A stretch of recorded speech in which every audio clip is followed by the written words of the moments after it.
Bashkë me fillimin e shtatorit ka nisur një aksion në Shqipëri, në mbar vendin, përsa i takon luftës kundër të formalitetit.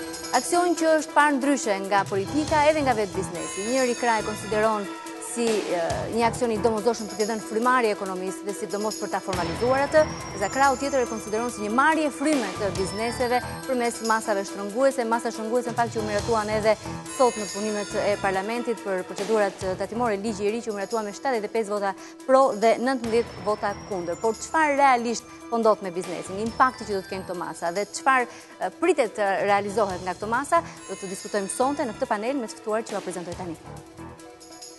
Irena Beshiraj, zëvendës ministre e financave. Ekonomia ka ulje dhe ngritje nga ndryshimet të caktuara të politikës fiskale apo dhe rotacionit politik, por qëndrueshmëria është vulnerabël. Ne nuk mund të kemi ekonomi të qëndrueshme pa një ekonomi formale. Problemi është sa e kemi moralin e taksës dhe marrëdhënien që qeveria krijon me ekonominë informale. Besart Kadia, pedagog në Fakultetin e Ekonomisë në Universitetin Evropian të Tiranës. Masat e qeverisë për të formalizuar biznesin, sado të ashpra, janë të destinuara të mos arrijnë qëllimin e tyre, që është rritja të ardhurave në buxhetin e shtetit në një kohë kur pagat janë ngrirë, taksat janë ulur dhe konsumi ka rënë.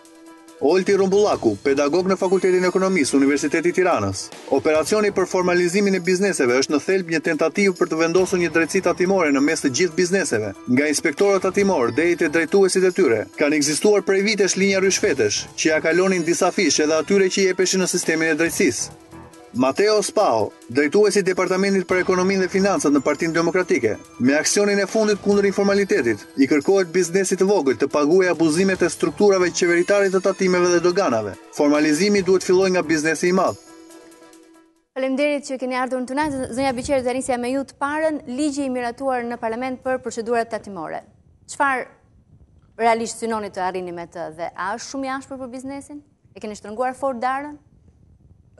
Kam përshtypjen që ligji që kaloi sot për procedurat, disa ndryshime në procedurat tatimore, jo vetëm që ofron lehtësi për biznesin, për një periudhë kohe të caktuar, por në të njëjtën kohë ashpërson edhe masat për të gjithë ato biznese që me vetdije zgjedhin të jenë informal. Pra me vetdije zgjedhin të bëjnë një aktivitet palishëm, çështja e parë. Elementi i dytë që është po aq shumë i rëndësishëm është që ky ligj adreson edhe disa probleme që lidhen me administratën tatimore, si për shembull shmangin e konfliktit të interesit, sidomos në procesin e përgatitjes së pasqyrave financiare, sepse dihet tani më që është një fenomen i cili ka vazhduar për kohë të gjatë, që shumë biznese ndihmohen në evazionin e tyre, edhe nga tatimorët që janë brenda administratës tatimore. Në të njëjtën kohë, ligji jep mundësi po ashtu disa bizneseve të cilat janë në përputhje me ligjin të marrin certifikim fiskal nga kompani ndërkombëtare, duke i klasifikuar ato në biznese me risk të ulët. Gjithë përqasja jon në vazhdim e tutje, sidomos për biznesin e madh, do të jetë e bazuar tek analiza e riskut. Kështu që këto janë disa nga elementët bazë që më vonë mund t'i detajojnë, por që nuk është një ligj që thjesht ashpërson. Është një ligj që i ka të dy elementët bazë për të luftuar informalitetin, edhe shkopin edhe karrotën. Dakor, po deri tani ju ka munguar ligji që nuk keni luftuar mjaftueshmërisht informalitetin dhe më fal që them mjaftueshmërisht, në fakt kam përshtypjen informaliteti këtu ka qenë ulur këmbkryq. Kam përshtypjen që nuk është se na ka munguar ligji, thjesht ajo që tentuam të bëjmë me këtë është rrisnim riskun e të bërit informalitet. Risku i të bërit informalitet në Shqipëri ka qenë shumë i ulët për të dy palët, sepse që të bësh informalitet nuk është vetëm çështje e biznesit, duhet gjej dhe backgroundin që të bëj informalitet dhe terrenin për të bërë informalitet, kështu që kam përshtypjen që nuk është se ka munguar, ligji ka qenë, por neve thjesht tentuam dhe kërkuam që të rrisnim riskun për të gjitha ato biznese të cilat bëjnë aktivitet informal. Përpara se t'jap fjalën dhe ekspertëve, në fakt, që ta kuptoj unë më mirë, rritet riskun për ata sepse nuk e kemi ne eficiente administratën tonë që të luftojë informalitetin? Jo, kemi riskun për të dyja palët. Kuptohet që njerëz të gjithë bizneset apo edhe personat që punojnë në administratë publike, kjo është një parim i sjelljes njerëzore, është, domethënë të gjithë e kemi në pak në zgjedhjet tona personale, njerëzore të përditshme, sa më sa më i lartë risku, aq më shumë kemi mundësi që të mendohemi dhe të vendosim nëse do të marrim një rrugë apo një rrugë tjetër. Ndërkohë që nëse risjet janë të ulura, të vogla dhe përfitimi është shumë i madh, kuptohet të gjithë marrin përsipër riskun. Mirë, risjet mund të jetë të ulura, por kanë qenë të toleruara, në fakt deri tani. Tani duhet parë nëse do hiqet dorë nga toleranca dhe do sulmohen, ose në këto masa shtrënguese do jenë vetëm biznesi i vogël, apo biznesi më vulnerabël, apo do jenë gjitha bizneset? Kam përshtypjen që nuk është biznesi i vogël, kuptohet që kontrolli i parë, ai që duket dhe që është më i shpejtë, është ai i biznesit të vogël dhe nuk ka qenë një kontroll penalizues, por do ta përkufizoja më tepër si një kontroll i cili skanon se çfarë realiteti kemi sot në terren. Dhe të mos harrojmë që është retaili ai i cili e krijon, pra biznesi fundor i cili bën shitjet, i cili krijon mundësi i biznesit të madh që të marrë pjesën më të madhe në këtë tortën e evazionit. Kuptohet pjesa që merr biznesi i vogël mund të jetë më e vogël, por pa retailin, pra pa pasur një ekonomi informale në tregun fundor deri tek konsumatori final, kuptohet biznesi i madh nuk ka mundësi që ta shes produktin e tij, pra ose do ta ketë shumë më të vështirë për ta shitur produktin e tij, dhe kuptohet pjesa që do të zvoglohet nga përfitimet e informalitetit, më besoni, indirekt godet të madhin më shumë se sa të voglit. Do ta shohim, besoj në vazhdim, se ligji sot u miratua, masat, të paktën një pjesë e tyre. Besart, si e ke parë? Do thoya diçka që ndoshta në diskutimin që duhet bërë është që ekonomia shqiptare nuk fillon sot, as me këtë ligj. Nuk fillon as me qeverinë e re me taksat progresive, por ka që nga 91 që ka marrë një model të vetin që synimi është inkurajoj sipërmarrësit privat që të kenë sa më shumë aspirata për të ndetur në këtë shoqëri, pra për mos të larguar, por për të gjetur kapital të investojnë dhe të punësojnë sa më shumë qytetarë shqiptar. Në mënyrë të ligjshme ama, do të thoshte majoranca e sotme. Po, ashtu do thoshte, ashtu do thoj edhe unë, ashtu do thuash ti, ashtu do thojmë gjithë shqiptarët që sa më i ligjshme të jetë ekonomia, aq më mirë është për të gjithë. Këtu s'ka absolutisht asnjë lloj diskutimi. Është e pandeshme që dikush që bën biznes dhe paguan gjithçka detyrim ndaj shtetit, të ketë konkurrent tjetër. Kjo është absolutisht e padrejtë, kjo duhet luftuar. Dhe është ajo çfarë i shërben ekonomisë shqiptare afatgjatë. Që do thotë, ky ligj merr masat shtrënguese dhe devijon debatin kryesor që është në ekonominë shqiptare sot.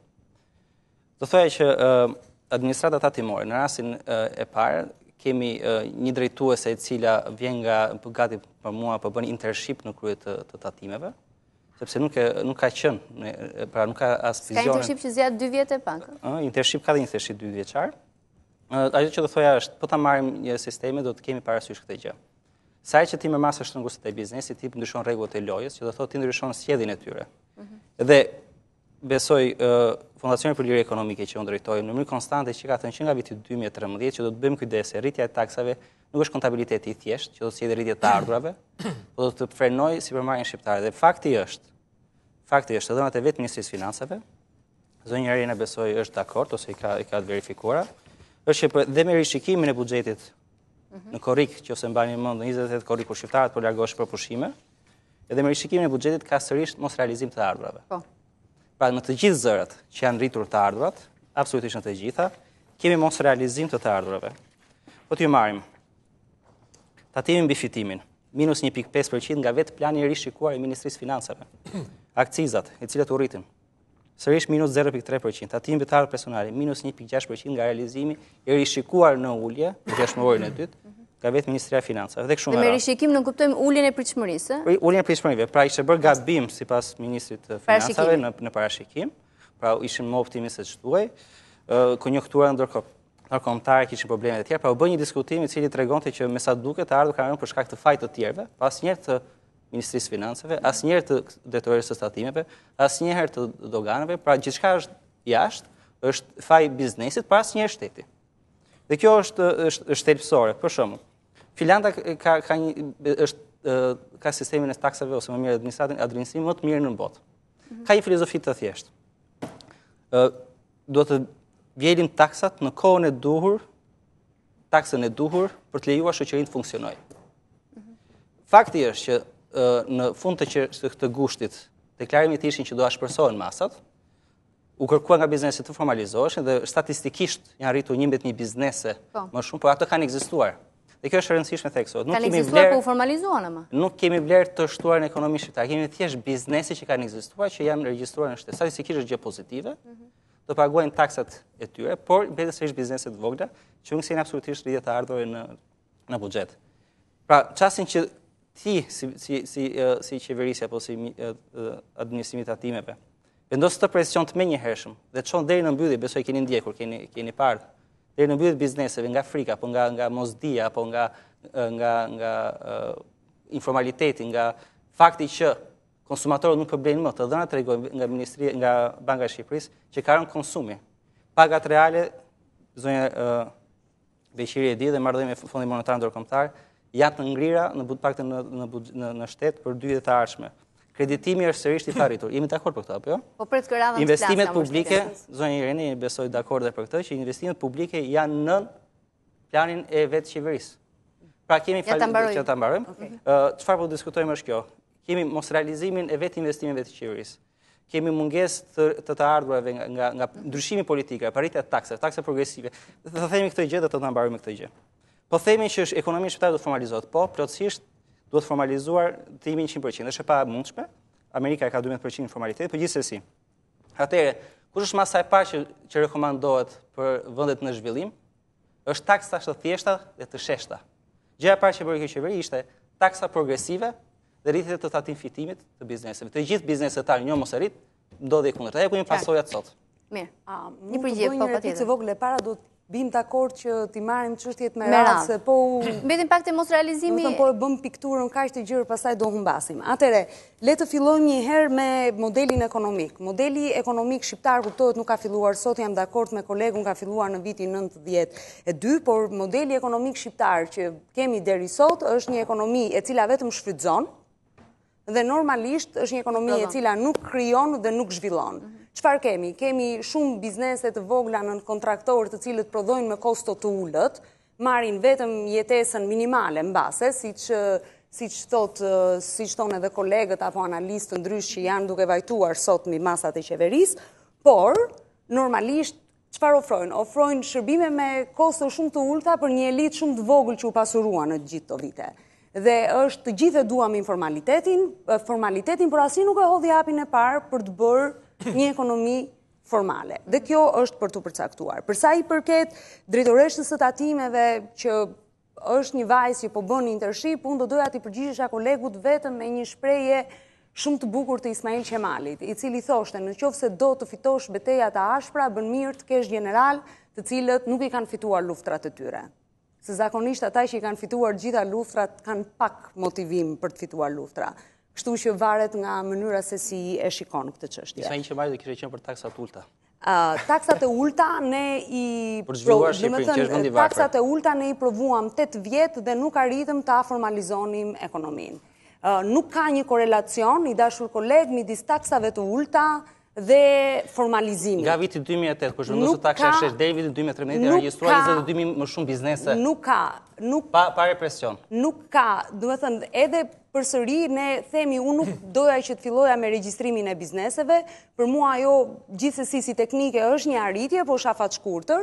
Problemi është nuk është vetëm që të regjistrohesh, problemi është të formalizohesh, të kryesh aktivitet të përditshëm në përputhje me ligjin. Po shumë mirë, do bëhet shumë mirë është. Ka mundësi ta mbaroj. Pjesa e mosrealizimit. Pjesa e mosrealizimit. Atëherë, edhe i rishikuar, jo vetëm ky i rishikuar i ulur. I rishikuar i ulur. Ishte këtu, e ulën këtu dhe prapë kemi arritur. Pjesa e mosrealizimit. E kemi diskutuar disa herë, kanë diskutuar ministri, kryeministri dhe shumë njerëz të tjerë, do dua që t'i bie shumë shkurt, pa e futur shumë telespektatori në për shifra e në për debate që pjesa më e madhe mbase dhe nuk arrin do t'i kuptojnë. Atëherë, çfarë ka ndodhur? Kuptohet që ne bëjmë një parashikim, kolegët e dinë shumë mirë që nuk ka parashikim që të jetë dhe që është perfekt. Dhe po them që edhe në 8 vitet e para nuk kishte ndonjëherë që neve e realizonim planin 100%.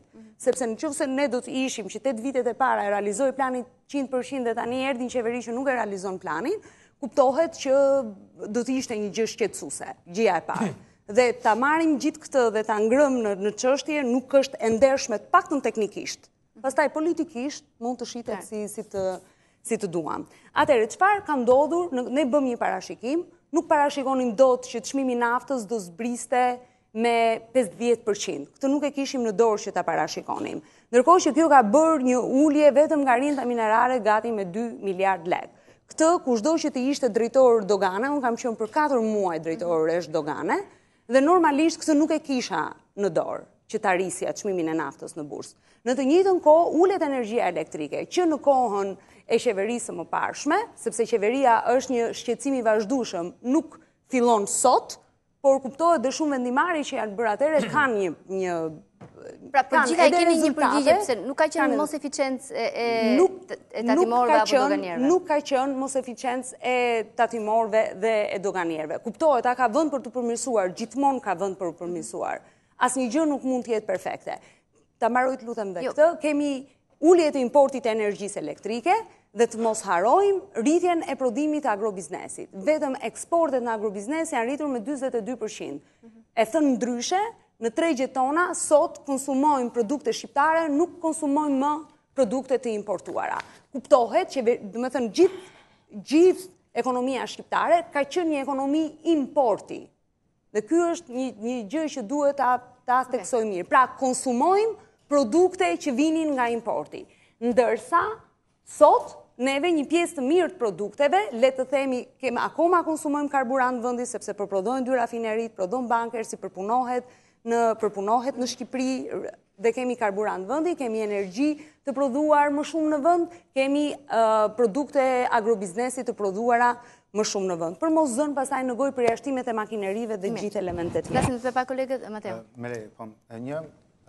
Një citim të vogël, përsa më përket, unë nuk jam drejtues i departamentit të ekonomisë dhe financave, por antar i këtij departamenti drejtues zoti Florian Mima. Tani, në raport me çfarë tha zënës ministre, edhe këtu në fakt është mbajtur është marrë një plan goxha i gjerë përse përket argumentave. Së pari, thjesht për kujtesën e shqiptarëve, do doja të theksoja që përse përket vitit 2005, bizneset në Shqipëri nuk ishin më shumë se 40.000 dhe në vitin 2013 ato ishin më shumë se 100.000. Pra në 8 vite janë shtuar 60.000 biznese, më shumë nga që kishte Shqipëria në gjithë historinë e saj. Dhe ja që taksat e ulta funksionojnë dhe funksionojnë që të s'keme të. Ky është elementi i parë. Elementi i dytë, bizneset të regjistruara zyrtare sipas Instatit, edhe përse përket të dhënave të sotshme. Është po ai Instat. Përse përket tani çështjes së shtrëngimit.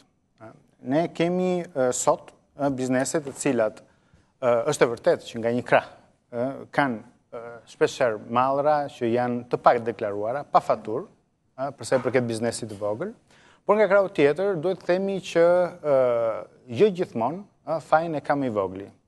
Pikë së pari, janë ato mallra pa faturë në shumicën e rasteve, nëse fillojmë nga konfeksionet, janë mallra që kalojnë me tonelata nga sistemi doganor shqiptar.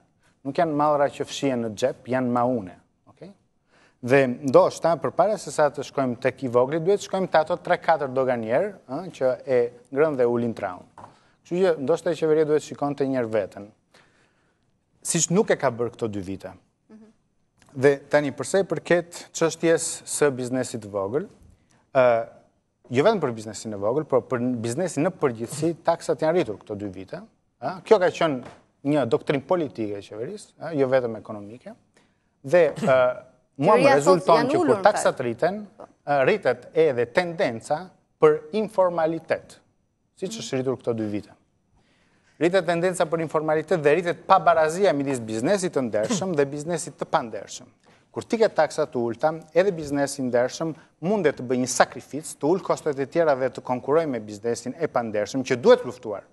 Po kur ke taksat të larta, biznesi që është i ndershëm nuk arrin dot më të konkurojë me biznesin e pandershëm.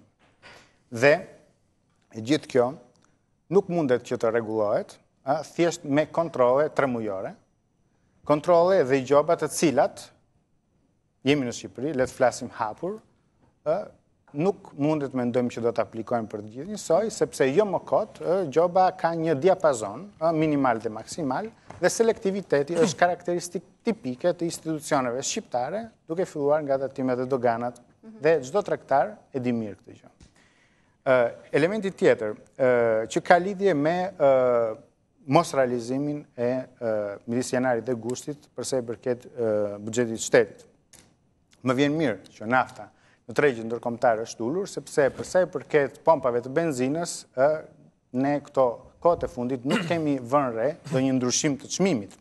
Dhe po ashtu edhe qytetarit shqiptar. Dhe përse i përket ekonomisë shqiptare, është e vërtet që ende sot ekonomia shqiptare është një ekonomi e bazuar mbi shërbimet jo mbi prodhimin, por Shqipëria historikisht, për 100 lekë që ka importuar, ka eksportuar 25 lekë deri në vitin 2009. Që nga viti 2009 është rritur eksporti në raport me importin në masën 1:2. Pra, eksportoheshin 100, importoheshin 50. Që nga viti 2013, ama, veti stati thot, që ky raport nuk ka ndryshuar dhe jemi në po ato shifra përse përket importeve dhe eksporteve të përgjithshme. Kështu që, sugjerimi vogël, ulni taksat nëse doni realisht që të ketë efekt edhe mbi buxhetin e shtetit.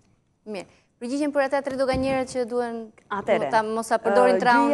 Gjëja e parë që doja t'i kujtoja kolegut është që vërteti kanë rritur mbase 60.000 bizneset, nuk dua të futem në këtë debatin e madh të shifrave precize, por i kujtoj që në 2013 60% e këtyre kasave, të këtyre bizneseve të rritura nuk transmetonin asnjë gjë. Më thënë, nuk e kishin zeron ose gjiron që transmetonin në 2013, lutem. Shiko, tani të bim dakord për një gjë, që mund të regjistrohesh, por regjistrohesh për një qëllim, mund të marrësh kasën, po e merr për një qëllim. Nuk duhet ta marrësh thjesht ta mbash aty që ja e kam kasën. Kasa merret që të shtypet, i dashur koleg. Dakord, prandaj Partia Demokratike vendosi kasën se përpara nuk kishte. 60% e kasave të bizneseve nuk transmetonin, nuk jepnin asnjë shënjete transmetimi në drejtorinë e përgjithshme të tatimeve. Pra, rritja e bizneseve, më thënë, u rritën kaq bizneset dhe u rritën aq bizneset, kam përshtypjen për asnjë qeveri nuk duhet të jetë qëllim në vetvete. Kuptohet, është një hap i parë pozitiv drejt formalizimit. Por problemi është që ky hap i parë duhet vazhdoj të ndiqet që këto bizneset të kenë incentivat apo edhe detyrimin nga ndonjëherë që kasën ta shtypin dhe ta lëshojnë kuponin tatimor. Mirë, Olti. Fakt, u bë pak politik diskutimi këtë pikë, po gjithsesi Shqipëria tani po tenton të bëjë atë që vendet fuqinje kanë bërë vitin 2000. Pra, që është një tentativë për të bërë një reformë drastike fiskale për ta formalizuar nga A-ja tek Z-ja për tentuar për formalizimin. Shqipëri deri tani shitja e fundit, hallka e fundit drejt konsumatorit përveç supermarketeve dhe deri diku që janë dektare ka qenë totalisht informale. Pra gjithë biznesi i vogël dhe jo i vogël, po që ishte i vogël në letra, por realisht nuk ka qenë as pak i vogël, mund të kishin biznese në Tiranë xhiro dhe 300 apo 400.000 dollar, edhe $1 milion. Dhe konsiderohej i vogël. Dhe janë vegjël, janë gjitha lokalet më të mëdha në çdo qytet janë ende biznese të vogla. Në çdo qytet po të pyesësh kush janë 2-3 mega lokalet që bëjnë nga 20 dasma në javë e tjerë, dhe janë gjitha ende biznese të vogla. Hotelet kanë qenë e gjitha. Dhe kjo hallkë e fundit ka 15 vjet që është jashtë sistemit, është totalisht jashtë sistemit.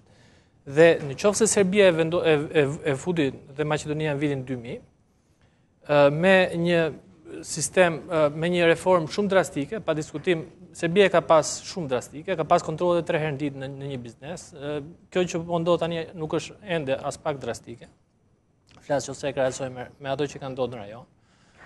Dhe normalisht ky formalizim arriti patjetër të rrisë me 20 apo 30% punonësit e pa deklaruar që në Shqipëri janë ende një shifër shumë e egzageruar, po ashtu edhe të rrisë xhiron. Të rrisë xhiron dhe që këto biznese të vogla mos jenë më të vogla, po t'i afrohen realitetit që ato kanë.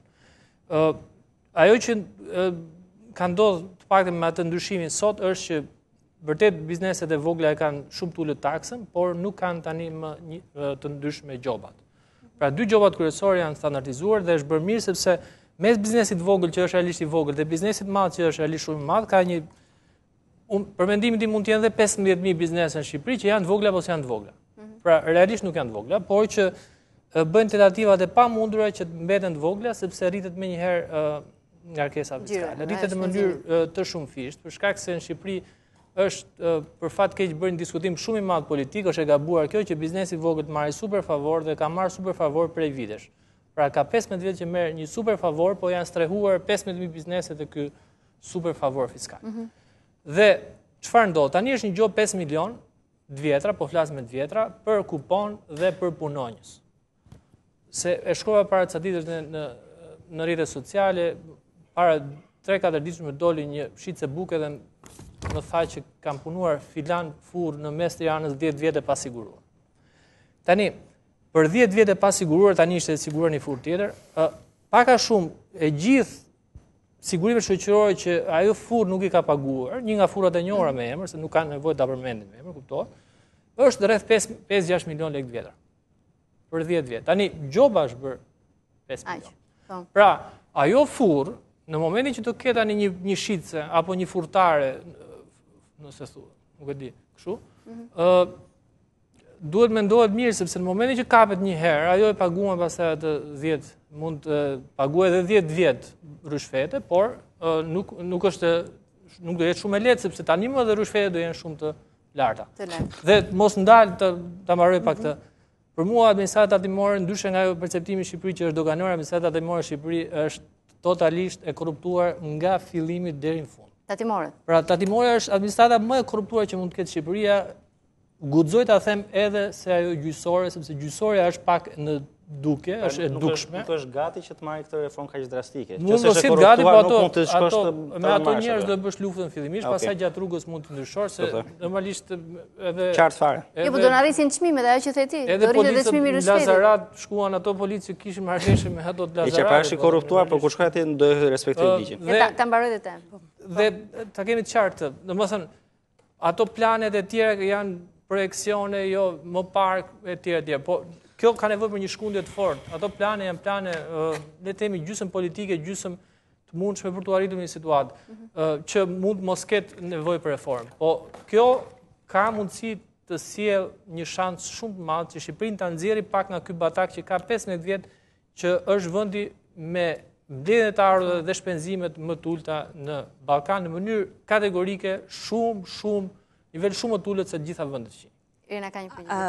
Ajo që doja vetëm të shtoja në vazhdim të kolegut, doja të jepja vetëm disa fakte. Xhiroja e kasës për disa biznese, unë këtu i kam edhe me niket të dalë. Jo, nga sistemi. Do rritet çmimi i rishfetit. Jo, thjesht në këtë pjesën e xhiros.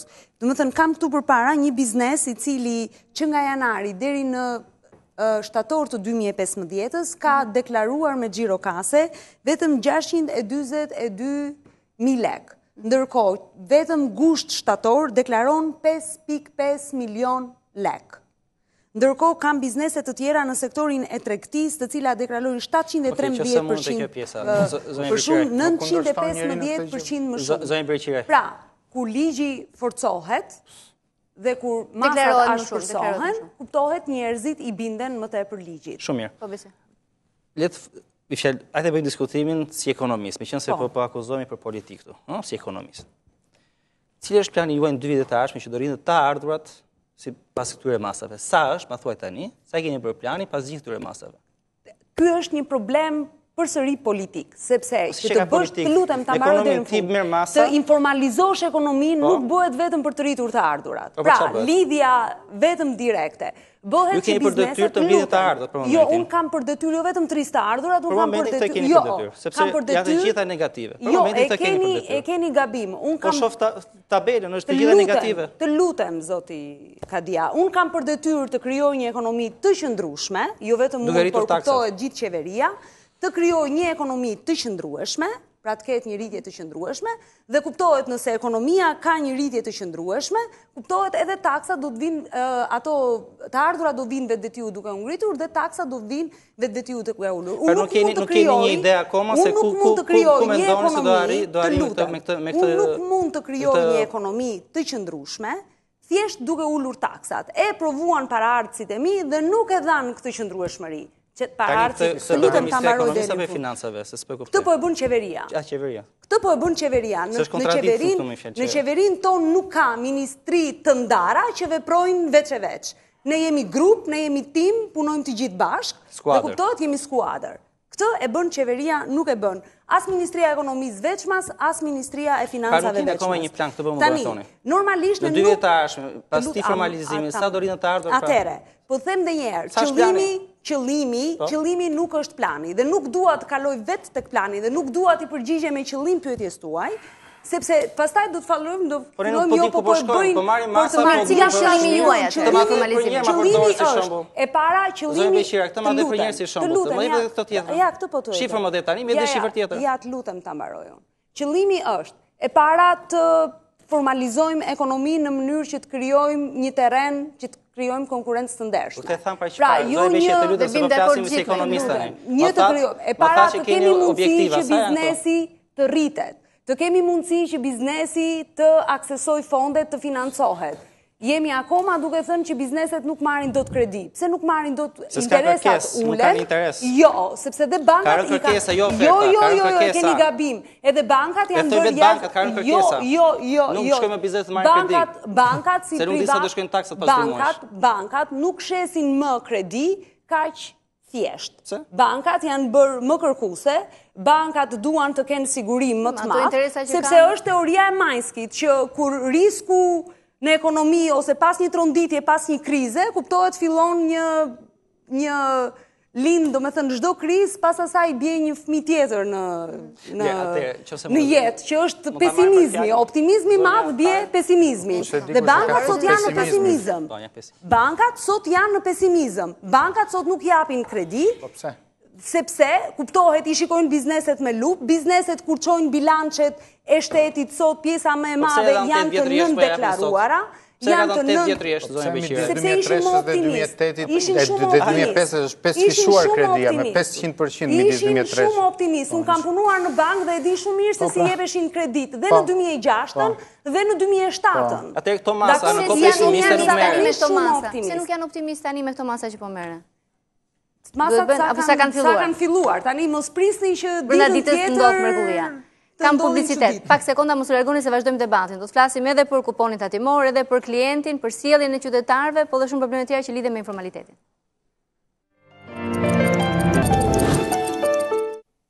Jemi rikthyer për të vazhduar debatin për informalitetin në shenjesër, është tema e diskutimit. Është miratuar sot në kuvend edhe disa ndryshime në procedurat tatimore, që në fakt janë ndryshime që vinë me ashpërsime. Apo jo, i diskutuam të pjesa parë, do të diskutojmë ende në këtë pjesë të dytë. Besarta, në prova pak më herët.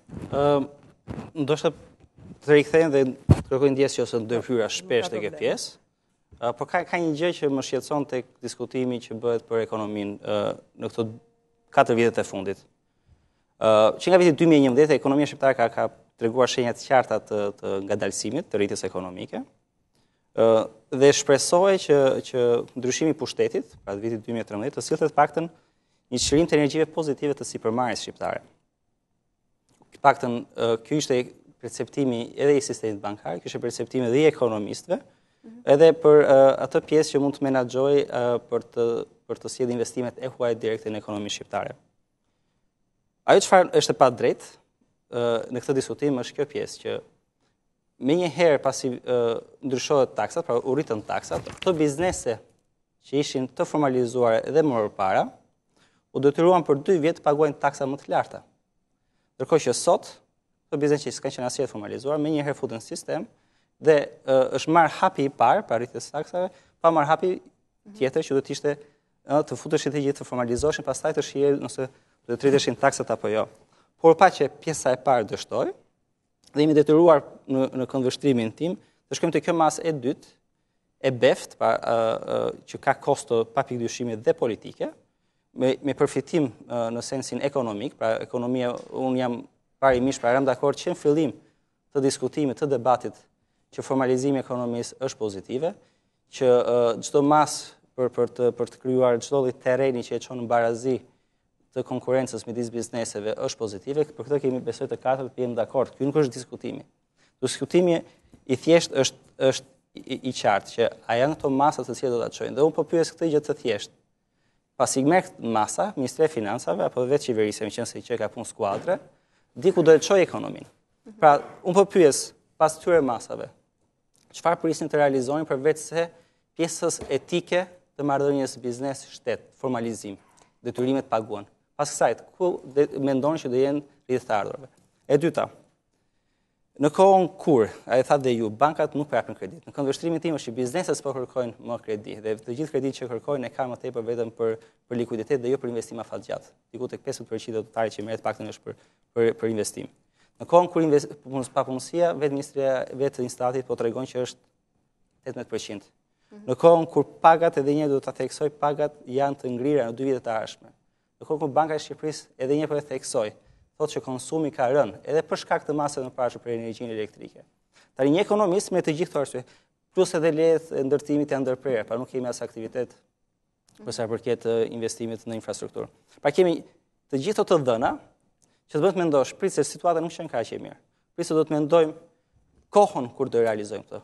Sa është periudha që do shtrihet kjo, sa informuar është biznesi për këtë pjesë. Dhe fund fare ne mund të bëjmë diskutimin që po, ju bëjmë këto objektiva vetë si qeverisje, do rrisin këto të ardhurat, do shlyen detyrimet dhe do rrisin këto të mbaroj pagesat për të prapunën dhe ndihmën ekonomike.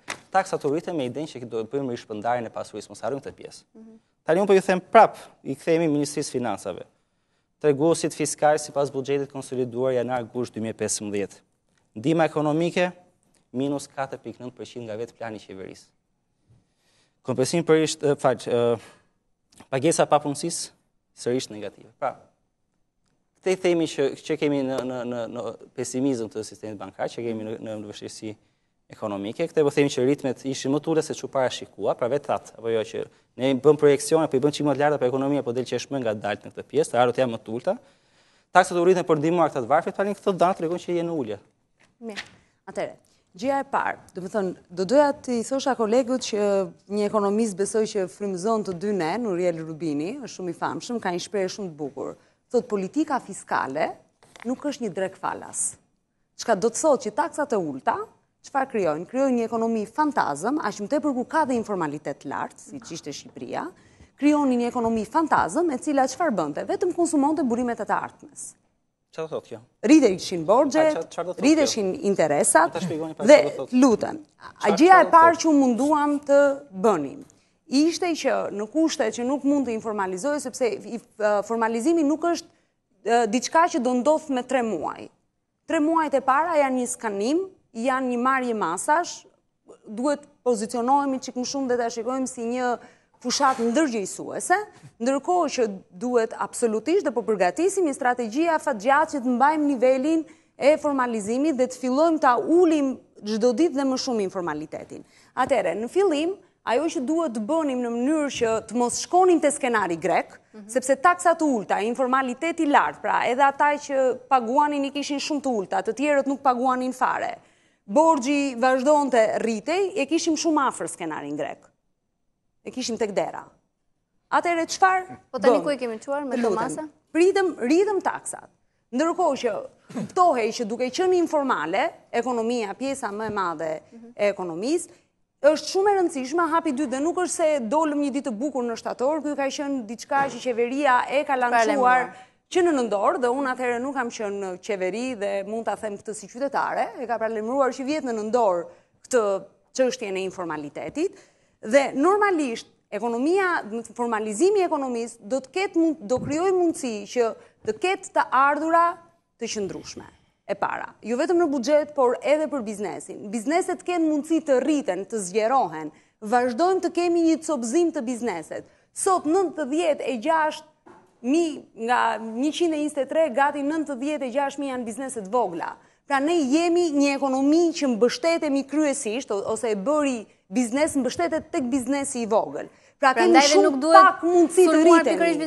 Kemi jashtëzakonisht shumë pak mundësi të rritemi. Ne jemi shumë të copëzuar, sepse kuptohet, fillojmë një biznes, rritemi disi, krijojmë ca të ardhura, kuptohet të gjitha investimet në kapitale, nuk vemi do të trokasim në bank dhe t'i themi më jep kredit të zgjerohem, sepse në fund të ditës do kërkoj ca pasqyra të certifikuara, apo një informacion financiar të certifikuar, dhe do të kemi mundësi të rrisim biznesin, do të kemi mundësi të heqim këtë ndarje sociale kaq të madhe. Në Shqipëri ke një elitë super të pasur, ke edhe një pjesë dërmuese të popullsisë që janë të varfër. Dhe dini pse? Është një stres e mesme që u penalizuar nga rritja e taksës progresive. Sepse informaliteti.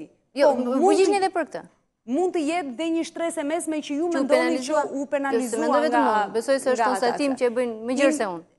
Informaliteti është përdorur gjerësisht. E tha kolegu Rumullaku, në 2000-shin e filloi Serbia.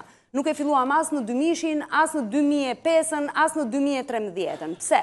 Sepse na duhej kjo tango qeverisë kaluar për ta kërcyer me informalitetin për ta mbajtur pushtetin 8 vjet.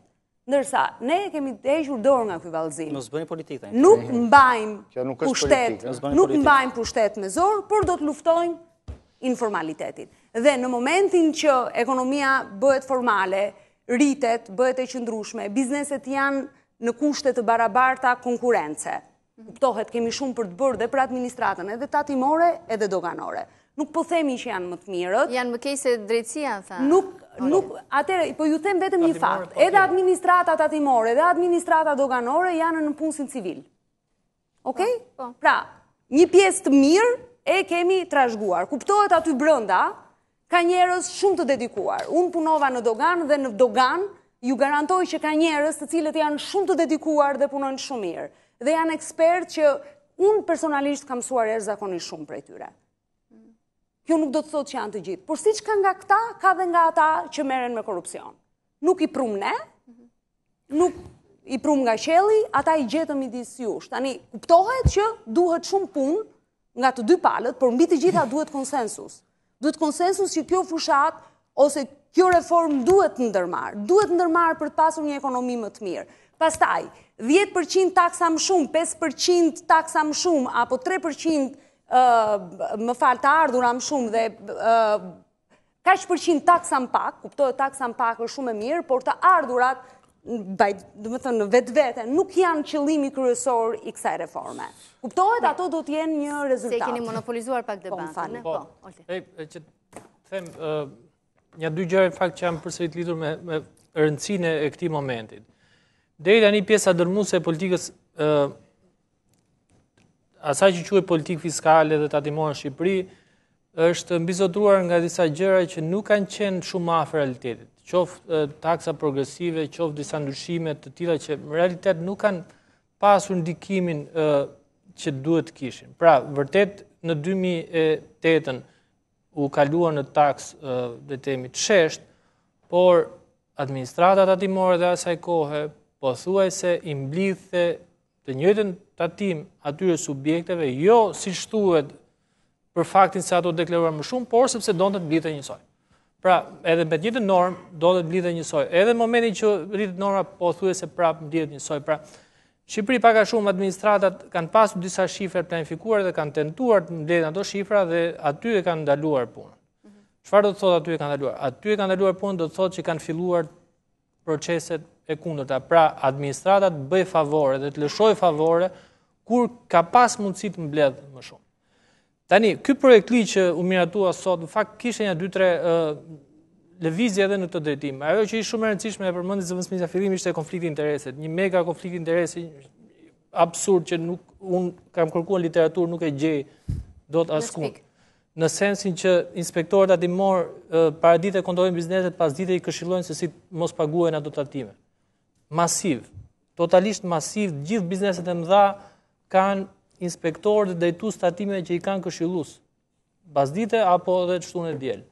Kjo është, domethënë, një nga gjërat që kurohet e para. Dhe kjo që mori fund tani është ndaluar që Kjo ka një dispozitë aty, tani në ligjin e procedurave të shtuar, që thotë që deri në shkallën e tretë nuk duhet të kesh le të themi të afërm që duhet të jenë, pra jo vetëm ai vet, po edhe të afërm të tij nuk duhet të jenë pjesë e konsulencës, plus elementë që kanë të bëjnë me faktin që kuptohet administrata tani më gjitha këto që konsiderohen si transport pa faturë apo gjende pa faturë tani kanë masa hiperdrastike. Ligji në fakt është i 2008-s, e kanë bërë disa ekspertë amerikanë, ka qenë kuadër e një projekti mijëvjeçar, u bë shumë i mirë, por asnjëherë nuk u zbatua plotësisht, sidomos kjo pjesë, dhe ato që në 2008 në fakt pan këto dy probleme që janë shumë nda në Shqipëri, puna e zezë edhe mallra pa fund, pa fatura kudo. Domethënë, magazina që nuk ekzistojnë në fatura, që janë plot me mall dhe që vazhdojnë dhe shesin, edhe kjo tentuat kurohen në 2008, pra të huajt e sugjeruan, e bën gjobën shumë të madhe, konfiskim madhe e tjerë. Tani është dy fishuar rëndësia e kësaj, është huar një gjobë 10 milion, duke të reja, 10 milion për biznese që janë për gjiro më të mëdha se 8 milion lekë në vit. Po, bizneset mëdha, pra në këtë rast shtohen shumë penalitetet për këto që konsiderohen probleme akute të sistemit tonë. Pra, mallra, magazinat tëra me mallra pa faturë, që vazhdojnë edhe janë, pavarësisht se që para 10 vjetësh ka qenë një problem që si ato të huaj ekspert, si FMN e tjerë kanë tentuar të kurojnë, por që ka qenë gjithmonë një gjë sekondare dhe nuk është kuruar. Mateo, pasita e fitën. Do të kërkoja të isha pak ndërtues në këtë sens. Personalisht besoj se përpara se sa të merren aksione represive, do të ishte mirë që për shembull të kishte masa stimuluese, shtytse, pse jo, për të ndihmuar biznesin që dhe ai të i deklarohet tatimeve dhe nga krau tjetër qytetari shqiptar të marrë kuponin tatimor të famshëm. Si bëhet kjo? Për shembull, shumë vende veç llotarive, për sa i përket kuponave tatimor, kanë krijuar shpenzime të zbritshme, ku qytetari me një numër të saktuar kuponash, për sa i përket fushave të ndryshme, po flasim këtu për shembull për shëndetin ose për fushën e veshmbathjes së fëmijëve e kështu me radhë, ka mundësinë që bashkë me këto kupona të shkojë tek administrata dhe të marrë së paku atë 20% të VSH. Pra të jenë të zbritshme. Ose të jenë pjesërisht të zbritshme. Sakt, për deklarimin e të ardhurave që bëhet një herë në vit. Por kjo nuk kupton ndërtimin e një sistemi. Thjesht nuk zbatohen. Kjo nuk kupton ndërtimin e një sistemi. Nuk bëhet pa ndërtimin e një sistemi. A është bërë kjo gjë? Jo, nuk është bërë kjo gjë. Nuk është bërë asgjë. Me njerë ka filluar aksioni, duke filluar nga biznesi i vogël, është thënë, po merremi dhe me biznesin e madh. 2-3 ditë përpara, zonja zëvendësministre mundet të ma konfirmojë, Ministri i Financave ka deklaruar se po bëhet edhe grafiku përse i përket biznesit të madh, përse i përket kontrolleve, nëse zgaboj. Pra, gjë që do të thotë që deri tani te biznesi i madh s'ka vajt njeri. Janë marrë me biznesin e vogël. Thuhet që nga një krah tjetër nuk e bim për çështje plani. Nuk e bim për çështje plani, por në fundit ky shtet ka një deficit. Veç deficitit ka dhe një borxh publik, që është mbi 70%, dhe ka dhe një skenar grek. Dhe sot është më aktual se kur. Po mirë, po për ata qytetarë që marrin ushqimet me listë, si do e bëjmë për kuponin tatimor? Tregtari do paguaj 20% të VSH, ose do paguaj taksa, dhe akoma s'ka marrë lekët. Dhe përsa i përket aluzionit të fundit të tangos dyshe, doja të kujtoja që kjo lojë është bërë nga gati gjitha qeverit, nëse do të donim që ta merrim nga kjo pikpamje. Edhe nga qeveria para vitit 2005, është bërë në mënyrë masive, edhe nga ish kryebashkiaku që në vitin 2011, që të fitonte zgjedhjet, nuk ka vjelur taksat e pushtetit vendor në Tiranë, sidomos tek bizneset e vogla. Kështu që është një lojë pak më ndërlikuar. Do doja, ne kemi një histori të vogël për ta mbyllur, në këto nga viti 92 e tej, do doja të merre një shembull të vogël, ku në 384 bizneset të mëdha që kishte në atë kohë, në qeveria në fundin e vitit 2005 çoi për kontroll tatimorët, dhe në pak muaj, dhe përse përket buxhetit vitit 2006 dhe më tej, Shqipëria që nënshkroi asocim stabilizimin në atë kohë, uli taksat për 36 miliard lekë të reja, ose 360 milion dollar. Jo vetëm që nga kontrollet u mbyll kjo grop që do krijohej nga doganat, por u shtuan vetë 18 miliard lekë të reja. Ja që pra ka dhe rezultate dhe Shqipëria, ka dhe rezultate dhe administrata. Mirë, atëre.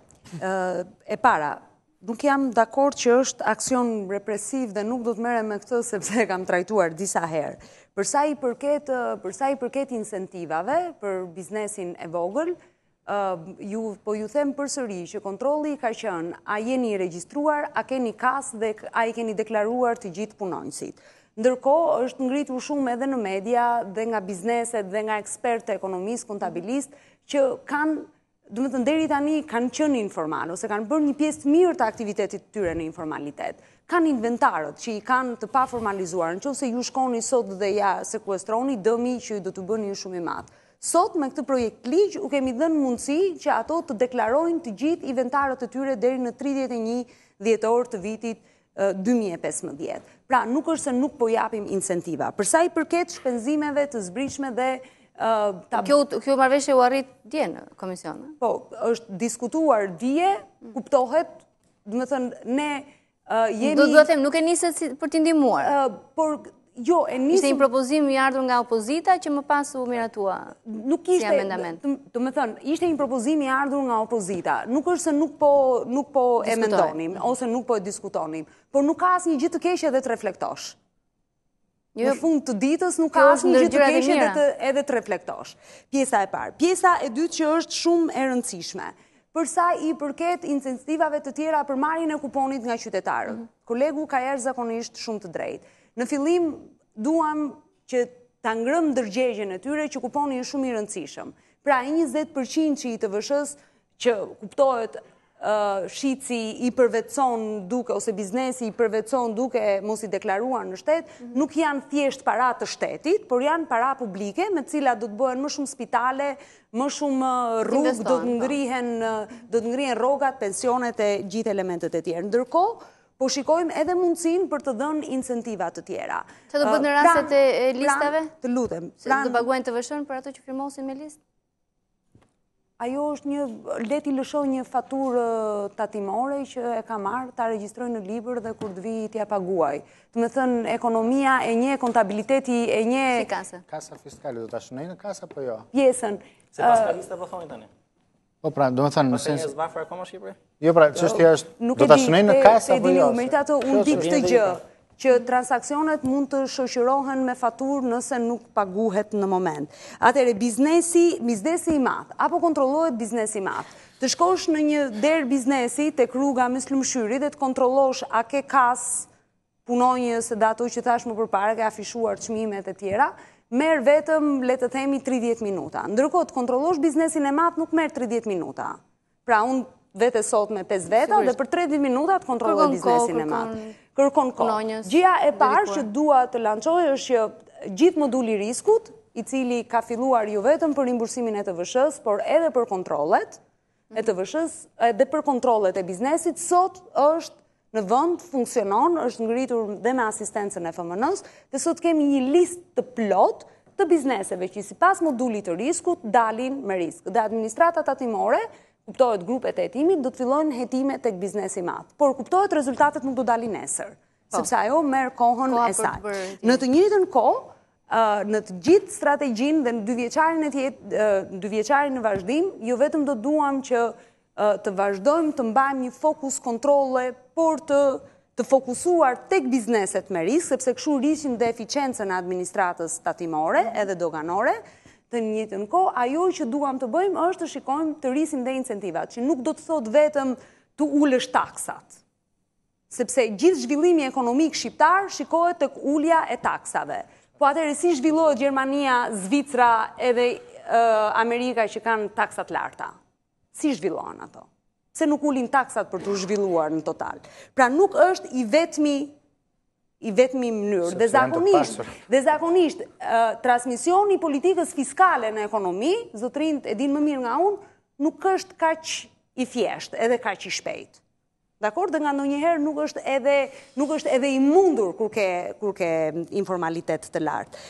Biznesin e madh po e kontrollojmë, nuk është se nuk po e kontrollojmë, kuptohet sa të kemi rezultatet e para, do t'i bëjmë edhe ato publike.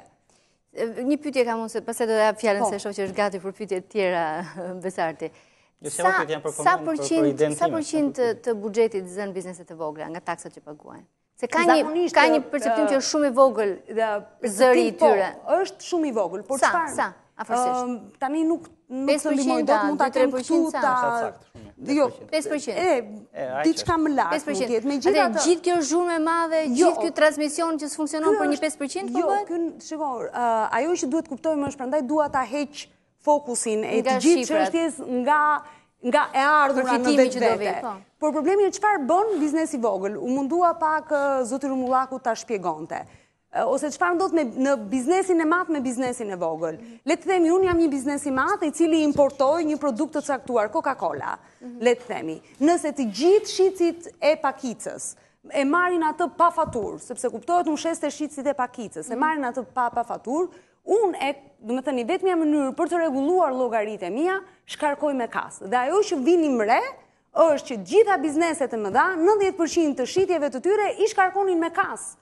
Kjo tregon që biznesi i madh mundohet të formalizohet në një farë mënyre, ose le të themi ti paraqes transaksionet, kuptohet me çmim më të ulët, sepse ka mundësi ta bëj këtë gjë, nëse nuk lëshon faturë, pra nuk ai kuponi nuk vjen nga transaksioni që kemi bërë të dy palët, por vjen si rezultat i një rregullimi të pasqyrave financiare, ndërkohë gjithë kanali i shpërndarjes, që nga distributori dhe deri tek shitsi me pakicë, ishin të thuajse jashtë sistemit. Por çfarë bënte? Jo vetëm këta paguajnë më pak taksa, jo vetëm këta nuk janë të vegjël, por janë të mëdhenj, është ajo që tha Olti. Sot ke restorante në mes të Tiranës që deklarojnë më pak se 5 milion lekë të reja xhiro vjetore, kur xhiroja vjetore mund t'i kaloj 2 fish edhe atë nivelin 8 milion euro. Është bërë gati për komente Besi, pse ta jap më shumë. Po ke shkurtër, ke një gjë? Jo, qofse mund, se ka fol shumë pak Mateo. Ka fol tani më le të pak se shumë rëndësishme kjo pjesë. Unë po dëgjoj gjatë gjithë kohës argumenta kontabilistësh dhe audituesish në zënës ministre që do të ishte për politik bërje. Janë të lidhura me kontabilitetin, për taksat po flasim. Po, janë të lidhura me ekonominë, që është më e gjëra. Edhe me ekonominë, po ditash janë të lidhura me psikologjin, janë të lidhura me ekonominë. Nuriel Rubini ta thash çfarin, Majskin ta thash. Tjetër, ka mbet ndonjë? Po, me sa komente. Kurman është i Majs, që nuk është shembull që do merrja. Mund të vazhdoj? Po. Atëherë, po dëgjojmë argumenta kontabilistësh që se si do bëhet regjistrimi e tjerë, që po themi edhe një herë, ekonomistët janë dakord. Bëjni sa më shpejt që nesër formalizojnë 100% ekonominë. Tani pyetja është, sa do rriten të ardhurat pas 2 vjetësh? Ju keni bërë 36.000 inspektime në një muaj, e thënë nga Ministri i Financave. Po. Keni vajtur në terren, keni vajtur te biznesi, keni trokitur, keni parë çfarë nuk ka në rregull, keni bërë presion që do marrin gjithë masa ndëshkimore. Po. Që do pretendimi është dhe shpresoj të bëhet, që do formalizohen. Tani unë po ju pyes, pas kësaj gjëje, ku do të çoni të ardhurat në buxhetin e shtetit në 2 vjet të ardhshëm? Jo në se më intereson për 2 muaj të ardhshëm, nuk ka asnjë vlerë, në 2 vjet të ardhshëm. Pretendoni që do keni më shumë të ardhura, pretendoni që do të shtyrini më shpejt borxhin, pretendoni dhe kjo është shumë e rëndësishme, që do rrisni ato që thatë pensionet rrugët. Ju i thoni fjalët, para se nuk e kuptonin duket. Do rrisim pensionet, thoni, do rrisim rrugët. Ju keni gjithë të dhëna, 2 vjet keni vetëm mungesë të investimeve publike. Ishte absurde. Në 4 muajt e parë të 2014-s në nivelin e tmerrshëm të ulët që bëhet investimet publike. Ishim minimali, vazhdon akoma njëjti trend absolutisht i ulët. Tani ju thoni do rrisim pensionet, do rrisim pagat, psi? Këtë më shpjegoni. Duke formalizuar ekonominë. Po ç'do thot formalizimi? Sa të ardhura më shumë do merrni? Formalizimi i ekonomisë do të thotë sa më shumë të ardhura bëj këtu ta bëjmë lajm nesër. Ju prisni që në 2 vjet të ardhshëm do rritet kaq shumë të ardhurat. Tani unë i përgjigjem pyetjes. Kjo është ekonomik. Këto të gjithë tjerë janë politik. Unë i përgjigjem pyetjes në mënyrën. Po ju jeni ministri financesh, ku i keni këtu të dorë? Atëre, ekonomia po ta them jemi këtu do shkojmë këtu. Ekonomia edhe një herë po të them që bazohet sa formale është. Nëse ekonomia do formalizohet, nëse bizneset luten, ata mbarojnë luten deri në fund. Ku do të çoni të ardhurat i pyes? Ti jesh i sigurt që të ardhurat do rriten shumë nga ç'mund ta mendosh. Kështu ta 2013 kur futet taksat progresive. Megjithatë, ajo që po ju them është edhe një herë. Po pra, ekonomi po të flas. Nuk thuaj pa shifër. Po ka një shifër. Por nuk e kam pra shifrën tani këtu të them ty si mund nisim masa kur s'dim as ku do shkojmë. Zoti Kadia, nuk kam ndërmend të them një shifër ty që ti nesër të dalësh këtu dhe të bësh një emision tjetër. Atëherë unë po të them ekonomike. Kjo qeveri ka ekonomist, ka domethënë kjo qeveri ka këshilltar për ekonominë. Ko krizë s'ka këshilltar për ekonominë. S'ka këshilltar, kush o ka thënë juve që s'ka... Kush është këshilltari për ekonominë i kryeministrit? A thëta buzu lajme edhe këtë. Urdo? Kush është këshilltari për ekonominë i kryeministrit? Kush është këshilltari për ekonominë i kryeministrit? Ka plot. Në rregull. Këshilltar për ekonominë. Ministrin e ekonomisë e ka këshilltar. Zëvendësministrin e financave e ka të lutem. Zëvendësministrin... Ore zotrit, lutem. Ai nuk është këshilltar pse thoni këtë gjë. Më fal, për çfarë më duhet këshilltari i ekonomisë? Kujt duhet kryeministri këshilltar për ekonominë? Se është argument që duhet të kenë politikë bëhet. Po pse moro, jemi skuadër, nuk e kuptoj çfarë do ndryshonte një këshilltar. Dhe po ju them, doni një këshilltar. Do të do merrte do një mas për të qenë për shembull. Minimal nuk është i anshëm. Një këshilltar shumë i mirë, nuk e di në e njihni apo jo, është profesori i Harvardit. Po, është këshilltar shumë i mirë. Po ai po merret doktorin. Është ja që paska. Tani, ju doni një emër shqiptar që ta njihni, që keni mundësi të bëni një emision tjetër dhe të merreni nesër me të si është ai. Duam një person që njeh Shqipërinë. Dhe historinë e Shqipërisë, dhe historinë e biznesit të dërmuar në Shqipëri. Të lutem, të gjithë ne që njohim, që punojmë, njohim Shqipërinë. Po them vetëm frymën e politikës. Unë personalisht ka filozofi kjo qeverisje për ekonominë, nuk ka filozofi, ka kontabilist që thonë porit kjo shkon këtu dhe ja pas po realizohet. Si ka kontabilist? Kontabilist pa që thonë që porit taksa nga 10% në 50%, për një biznes do shqetë më shumë të ardhur. Ne po vëmë re të gjithë. Për kë e ke kontabilist? Po kolegët tuaj që jeni një skuadër, gjithë një skuadër kontabilistësh. Atëherë unë po të them, unë nuk e para nuk jam vetëm kontabiliste. Do keni ju përgjegjësi për 2 vjet. Tani lutem bes. Do keni ju përgjegjësi. Edhe me borxhi publik. Tani, se nuk dua ta flas, tani të lutem. Me që ka kontabilist, unë vërtet jam kontabiliste, por unë kam diplom. Unë kam, tani me që dojë një person të qeverisë të flasë për veten. Unë kam, sot për sot, titullin më të rëndësishëm, standardin e artë në financë, që është CFA, CFA-ja. Atëherë më thoni ku do të çojnë të ardhur. Me CFA ke ekonomistin brenda, ke analistin dhe i ke të gjitha. Tani, me që doje tani kur kemi të ardhur. Kur ta kem një shifër, do të vi dhe do të ftojmë në një debat. Kjo është problemi që në ekonomi krijohet pritshmëria mbi të ardhur, jo me fjalë. Qëllimi i kësaj reforme. Mundet të merren aksione me të dalë ku të dalë tani, nuk është. Të hedhim bazat e një ekonomie formale. Po shumë pra, duke marrë rezultatet. Ju lutem, ne nuk bëjmë planifikime, tani fillojmë bëjmë planifikime në erë. Po është detyra juaj. Po, do ta bëjmë, por kur ti kemi të dhënat e plota nga tereni, të masim edhe një herë me shifrat sakta sa ka qenë informaliteti, dhe përsëri do t'ju ftoj këtu zoti Kadia, që ne të bëjmë një debat tjetër nëse e kemi planifikuar mirë, apo e kemi planifikuar keq. Biles do të ftoj më përpara që dhe të reflektojmë në një komentuar. Keni 8 muaj që lutem. 8 muaj janë minus. Po, keni qënë 8 vjetë minus, më qeveria juaj që mështeti keni qënë 8 vjetë minus. Kam që dojë ministrë financa shumë? 8 vjetë minus keni qënë. Mateo, ma thësh kushtë duhet shkojnë pak reklama, se pasaj këthejmë. Tani çështja është që unë nuk kuptoj një gjë. Një qeveri që i thot vetes të majtë, duhet së pari të ketë në rang të parë rishpërndarjen e të ardhurave. Jo më kot u vendos taksa progresive në fundit, apo jo? Tani, vetë nga shifrat që sapo pam dhe thash zoti Kadia, këtu gjitha ato që janë ndihmat përsa i përket stresave nevojë janë nën objektiv. Minus 5.6%, minus 4.9%. Jo vetëm, por edhe kur pyetet, po personi që është me listë që nuk ka mundësi, përgjigja është, po duhet japi një faturë, kur shkon personi 800 lekë të vjetat marri bukën, dyqan qytet thotë prit dalin sekond se duhet shkruaj një gjysore faturën në ty dhe kur ti kesh parat, do të ma sillesh prapë. Tani, që të jemi serioz, për mendimin tim duhet që së paku të krijohet një plan, jo vetëm për stresat në nevojë dhe për një çështje rishpërndarje, por një plan mbi ku do ta çojmë këtë ekonomi, sepse për ndryshe është aksion të dali ku të dali dhe do ta shikojmë. Ndërkohë që rrezikojmë të prishim edhe marrëveshjen me FMN pas 2 vitesh që është në shkruar vetëm, rrezikohet që të thyet. Jo, nuk është e vërtetë. Mirë, do të flasim për marrëveshje, do flasim edhe Olta, se deri tani jeni 2-1 me zënës ministre. Rikthehemi pas publicitetit dhe mos u largoni, debati vazhdon.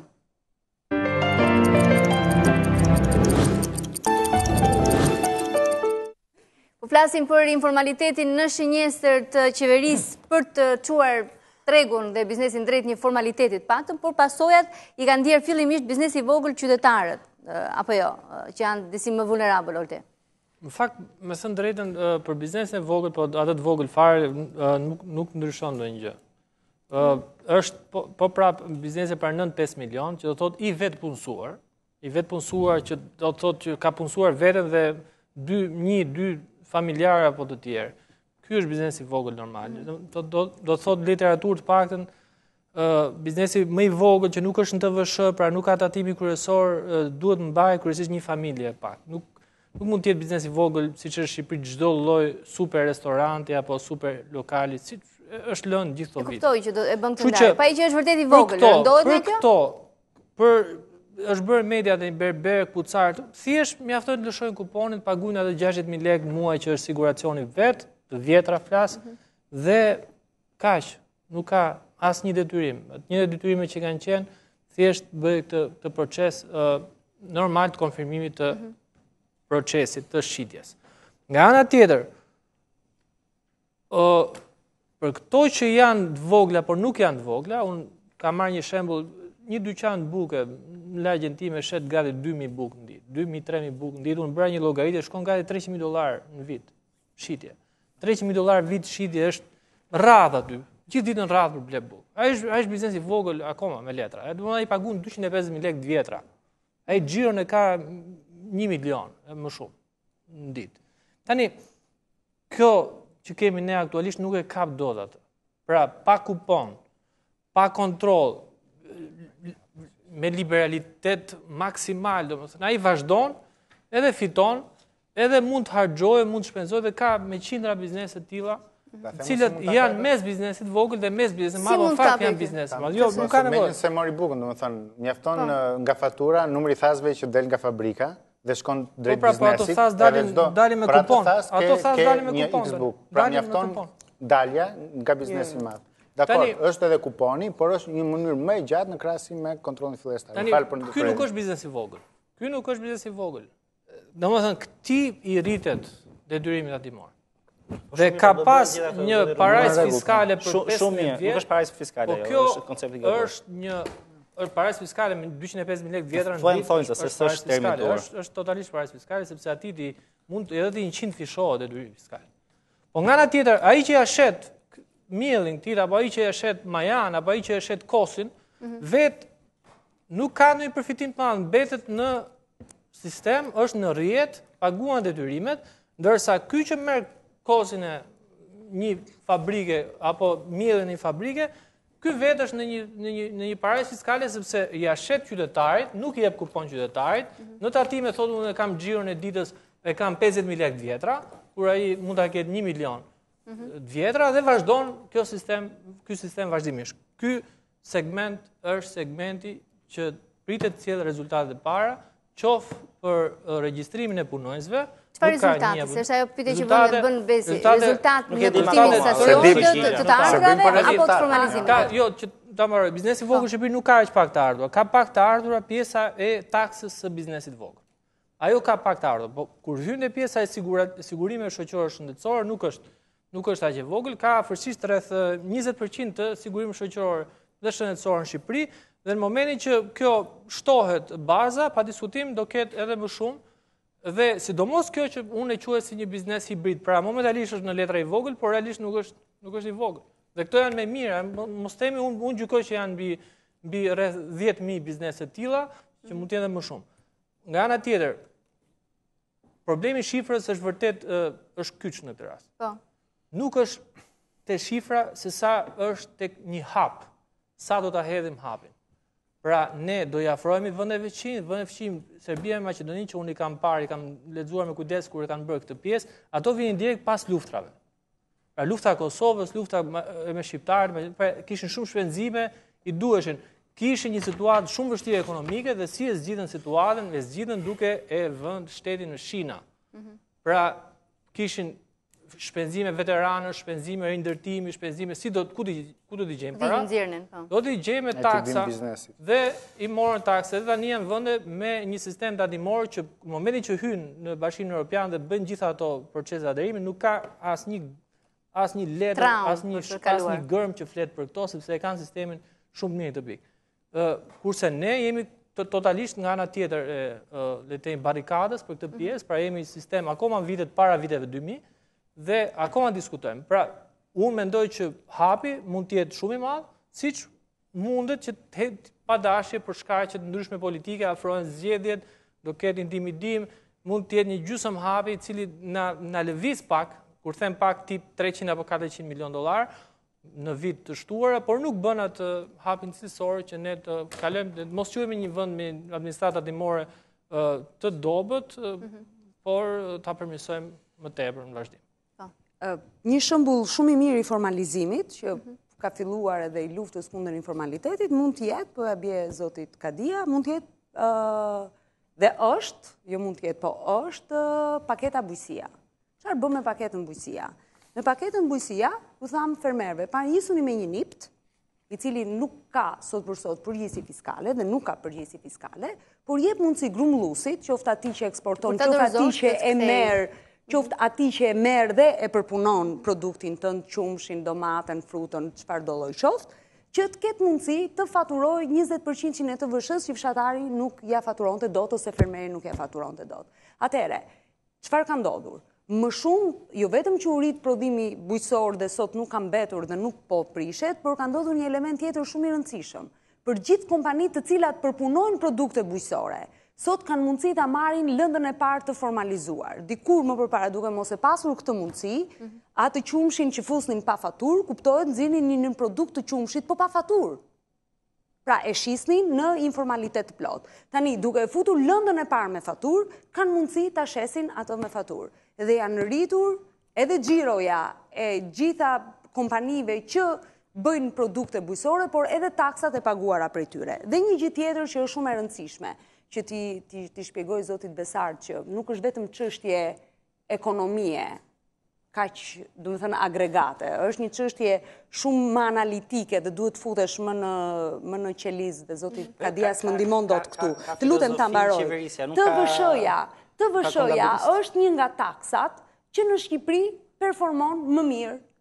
Ka performuar më mirë edhe në qeveritë e përparshme. Pra në përgjithësi TVSH-ja në Shqipëri performon më mirë. Më mirë se sa tatim fitimi, më mirë edhe se sa sigurime shoqërore apo tatimi mbi të ardhurat personale. Pse?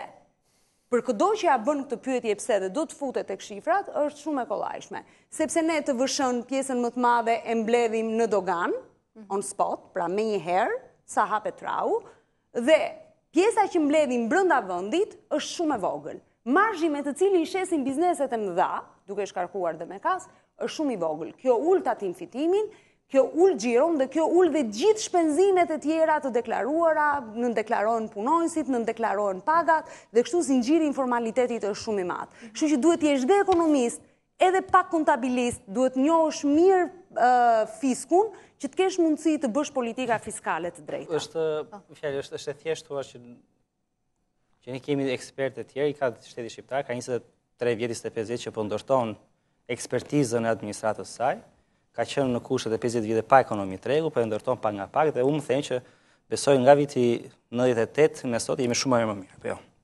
Si menaxhimi, si vlerën e taksave.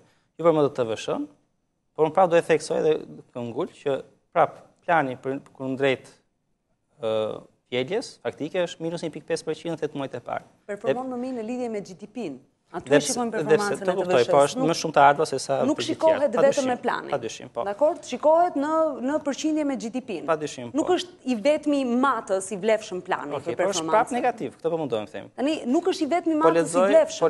Po lexoj, kjo është për publikun më tepër, nga relacioni që ka ndërtuar Ministria e Financave për aktin normativ që kaluat në korrik. Dhe thotë ka disa fakte të cilat performancë negative ekonomike për shpëtuar të tjerë dhe thotë shumë. Faqi 11-12 e këtij relacioni, qeveria pranon se rritja ekonomike, po e them unë, është më e ulët se pritshmëritë nga 3 në 2.7%. Këtë e pranoni. Pra ekonomia po rritet më pak ka çishte parashikimin. Thamë të madhe që do ishte 3, tani është 2.7%. Bergji nxjerr me akoma më konservatore. Ministria e Financave thotë kemi bërë gabime në të ardhurën me 7.6 miliardë lekë, ndërkohë thotë shprehimisht konsumi ka rënë me 1.1%, krahasuar me të njëjtën periudhë të vitit 2014. Tani kam gjetur gjithë kohës që them dhe ju thani mos e bëni politike, por unë po ju them që në kohën kur konsumi, që përbën 70% prodhimit brendshëm bruto të Republikës së Shqipërisë, që është lokomotiva apo jo paktën të pjesës kërkesës në ekonominë tonë, është në rënje, tregon që s'kemi kërkesë.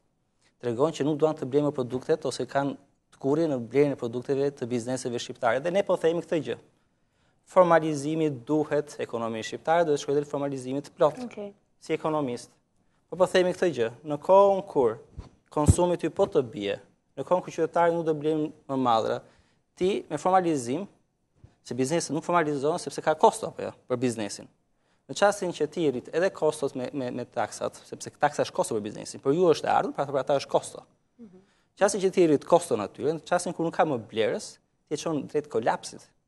Dhe kjo s'ka më të bëjë me kontabilitet, për imin politik. Dhe e dyta, dhe kjo është e rëndësishme. Sipas teje. E dyta, po krejtësisht, do formalizohet ekonomia shqiptare 100% zojatare, u arrit kjo gjë. Sipërmasi shqiptar shpenzon 357 orë në vit për të paguar taksat shtetit, nga 175 orë që kanë vendet e OECD-s. Gjithashtu, doing business që ju i referoni pasere. I duhet të kryej 34 pagesa në vit nga 11.8 që kanë vendet e OECD-s. Pra, më përmendet Gjermania, si zhvillohet Gjermania, Amerika e tjerë me taksa të larta. Po, kanë këto lehtësira. Më thonë çfarë keni bërë ju këto 2 vjet për të lehtësuar biznesin, përveç se masa ndëshkimore që absolutisht, po dhe fundit do thotë të kthyen borxhet. Tari përsëris. Jo, nuk do të merrem me borxhet, ka plot tjera. Tari përsëris. Filozofia prandaj është koncepti se si administron pushtetin që ke. Pra keni pushtet politik, keni shumë deputet, keni gjithashtu dhe për mua një mënyrë të mirë të menaxhorit propagandës për sa i përket arritjeve tuaja. Te kemi mësuar nga juve. Shumë, dakor, atëherë pas kemi mësuar diçka. Mësojmë. Thotë shumë, filozofia e menaxhimit të taksave.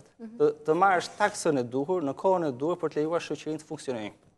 Unë po mendoj dhe po më duket sikur shoqëria në këtë vrull të madh dhe kaq të shpejt, për ka të vështirë të funksionojë, biznesi ka të vështirë të funksionojë.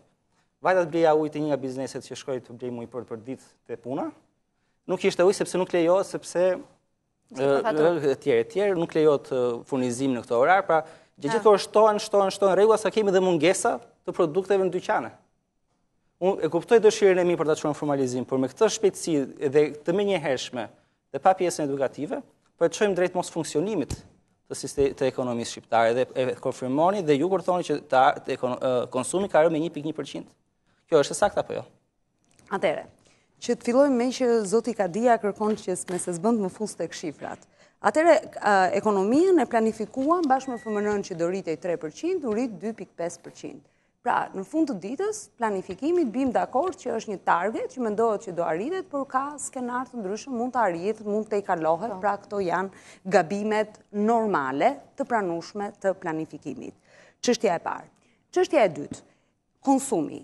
Konsumi ka rënë me 1.1%. Mund të kenë ndikuar këtu edhe efektet e disa reformave, jam dakord ekonomikisht, sepse reformat nuk bjen vetëm lule që ditën tjetër, kuptohet në fillim mund të jenë disi të dhimbshme, por në afat gjatë janë shumë të rëndësishme, dhe është shumë e rëndësishme që ekonomistët dhe politikbërësit duhet të shkëputen një herë e mirë nga short-termizmi, sepse ne kemi një prirje, të lutem ta mbaroj. Ta mbaroj të lutem. Kur ta kem të thash të sakt do të ta bjej që të mos... Jo, mua publiku, mos më intereson fare. Edhe juve me që po e kërkoni me kajnë bunë. Atere,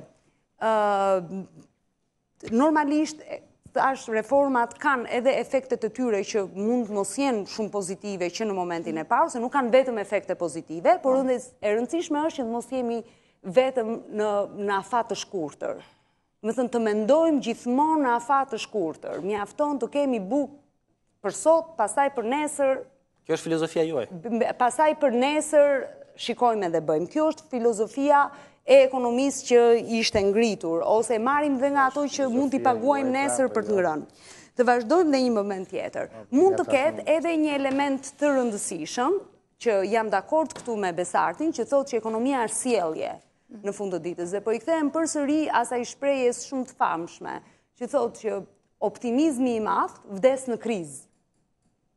Dhe duke vdekur, jep jetë një fëmijë tjetër, që është pesimizmi, dhe ky nuk lind si fëmijë, lind si gjigant. Pra, kur pas një krize fillon është një situatë pesimiste. Dhe në përgjithësi njerëzit në situata pesimiste mund të ulin konsumin, por mund të rritin edhe kursimet, sepse njësoj si që është ulur konsumi, janë rritur edhe kursimet, dhe kjo nuk është një efekt i keq. Nuk e shoh situatën kaq pesimiste. Kjo është një situatë që tenton të vendosë një lloj barazie në sistem. Paktën me çfarë do lloj tregtarësh apo prodhuesish bisedosh, sa më afër qendrës Tiranës, sa më afër Tiranës të jenë, aq më shumë pjesë të aktivitetit kanë pas deklaruar. Për shembull, dikush thoshte unë që prodhoj filan gjë në Tiranë kam 15 punëtor të deklaruar, kur realisht kam 20, por në një qytet tjetër që është më në periferi ai ka vetëm 5 nga 25. Pra, këto janë biznese që bëjnë njëjtën gjë, por që trajtohen në mënyrë të ndryshme sepse sistemi nuk funksionon në Shqipëri njësoj. Ky që është sa më afër Tiranës, ky paguan shumë më tepër taksa, pavarësisht se shet po në Tiranë, bashkë me atë që prodhon në një qytet tjetër. Po. Jashtë Shqipërisë, larg Tiranës apo brenda Shqipërisë.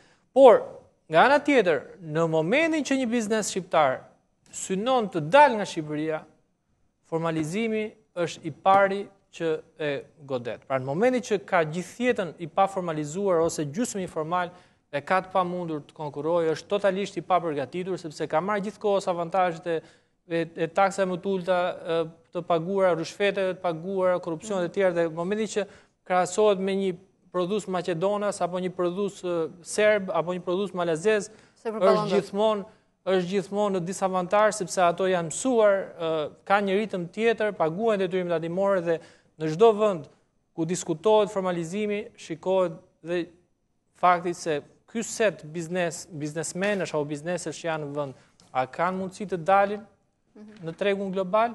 Vërtet janë përmirësuar disa tregues tek procedurat e rimbursimit e tjera që japin mundësi bizneseve të paktën mos kenë shtesa tatimore në momentin që synojnë të eksportojnë. Por realisht në momentin që ti merr një avantazh të, le të themi, thonjza informaliteti edhe ndaj atyre që janë brenda vendit, por sidomos në momentin që ti tenton sadopak të konkurosh qoftë me një produkt shqiptar, në momentin që shkon në një vend tjetër, pa diskutim je totalisht i papërgatitur. Kështu që në afat gjatë, pa diskutim, kjo sjell këtu barazi, drejtësi, mund të ketë te bizneset e vogla disa që janë vetë punësuar, mund të bashkohen me një tjetrin për të kaluar në një problem të ndonjë takse të rritur, por përsëri avantazhi tatimor i biznesit vogël mbetet. Biznesi vogël thjesht, i vogël fare thjesht lëshoi kuponin dhe mbaron detyrimin, nuk ka asnjë gjë tjetër të shtuar. Po, u tha pak përpara përse përket planeve ose vizionit afalgjatë ose afatshkurtër. Çfarë është për mendimin tim vizion afalgjatë? Është një reformë, për shembull e sistemit tatimor dhe doganor, duke filluar këtë reformë nga njerëzit, nga personat, të cilët duhet të trajnohen dhe të bëhen profesionistë të mirë, dhe të jenë profesionistë të asaj fushë. Jo persona që merren nga partitë përkatëse, trajnohen me kurse në rastin më të mirë 3 mujore, por duke ndërtuar institucione, do doja të jap një shembull, për shembull në Itali është 3 vite shkolla për të bërë polici tatimore, për të antarësuar në këtë institucion. E kështu me radhë. Dhe kjo është një pikpamje afatgjatë, e cila realisht synon vënien në shenjat të gjithë sistemit. Një tjetër reformë afatgjatë është për shembull një reformë që ka lidhje me sistemin energjetik, si do prodhohet energjia, si mund të kushtojmë më pak, si mund të apërçojmë më shumë, si mund të diversifikojmë gjitha format e prodhimit. Një vizion afatshkurtër mund të jetë për shembull, hajde të arrisim me 200 lekë taksën mbi karburantet se do na sjellim më shumë para. Ky është vizion afatshkurtër. Një vizion afatshkurtër mund të jetë kemi deficit në, mirë rregull, rrisim çmimin e energjisë elektrike. Një vizion afatshkurtër është ka grop në buxhet, rrit taksën. Nuk e marr mjaftueshëm, hajde të bëj aksion. Pra, ka diferencë midis vizionit afatgjatë dhe vizionit afatshkurtër. Por mua nuk më duket se këtu kemi një vizion afatgjatë. Sepse po të kishim një vizion afatgjatë, ky vizion duhet të fillon të shpalosjen e vet 2 vite përpara. Ndërsa kemi patur 2 vite ku le të themi që janë mbyllur syt përsa i përket sistemit tatimor dhe raportin e tij me disa biznese. Okay? Dhe sot, në një kohë ku borxhi publik është 70%, ku nuk ka likuiditet, qeveria po zbulojmë këtë problematik. Një gjë shumë të vogël dhe e mbarova. Mungesa e konsumit është ajo mungesë që edhe sipërmarrësit i bën të jenë pesimist, të mos prodhojnë plane investimi, të mos kërkojnë kredi nëpër banka dhe është ajo që shtyn bankat të mos të japin kredi. Gjëja më tragjike këtu është që normalisht personat kur nuk konsumojnë vënë parat më njanë. Pra, treguesit për rritjen e depozitave duhet ishin plus 10, plus 20%, ndërkohë edhe kjo gjë nuk po ndodh. Çështja është që ne thjesht po varfërohemi. Dhe këtu mbaron. Atëre, përsa i përket trajnimeve, do të është shumë e vërtet që trajnimet janë jashtëzakonisht shumë të rëndësishme, qoftë në administratën tatimore, qoftë në administratën doganore. Por po i them zotit Mateo që ka qenë Akademia e taksës, në një farë mënyre, që është ngritur nga qeveria që e mëparshme, ku zoti Mateo sot është pjesë, dhe e dini sa veta ka trajnuar? Ka trajnuar vetëm 40 veta që në 2009 deri në 2013. Ndërkohë, sot kjo akademi, lutem, dakor, nuk po them që ka bërë mirë. Ndërkohë, sot kjo akademi ka trajnuar plot 4.000 veta në këto 2 vjetë. Për çështje që lidhen kryesisht të lutem. 4.000, po flas 4.000 në disa kurse. Sa është administrata tatimore total? 2.000 ca veta, 2.500 i bie për 2 herë të gjithë. Të janë trajnuar kryesisht për ligje, të lutem, ta mbaroj deri në fund, nuk të ndërpreva të dëgjova deri në fund me kujdes. Okej. Atëherë, janë trajnuar për ligjet kryesore që përdorin, të doganorët për kodin doganor dhe për procedurat e punës, dhe kuptohet tatimorët kryesisht për të vëshën ligjin e procedurave tatimore dhe për procedurat e punës. Pra, dhe normalisht trajnimi është një nga thekset që kemi edhe në këtë reformë.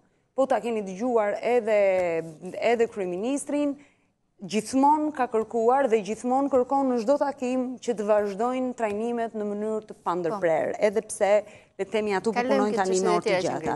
Kemi ofruar incentiva për të bërë biznes? Po, kemi ofruar. Unë po ju them vetëm një.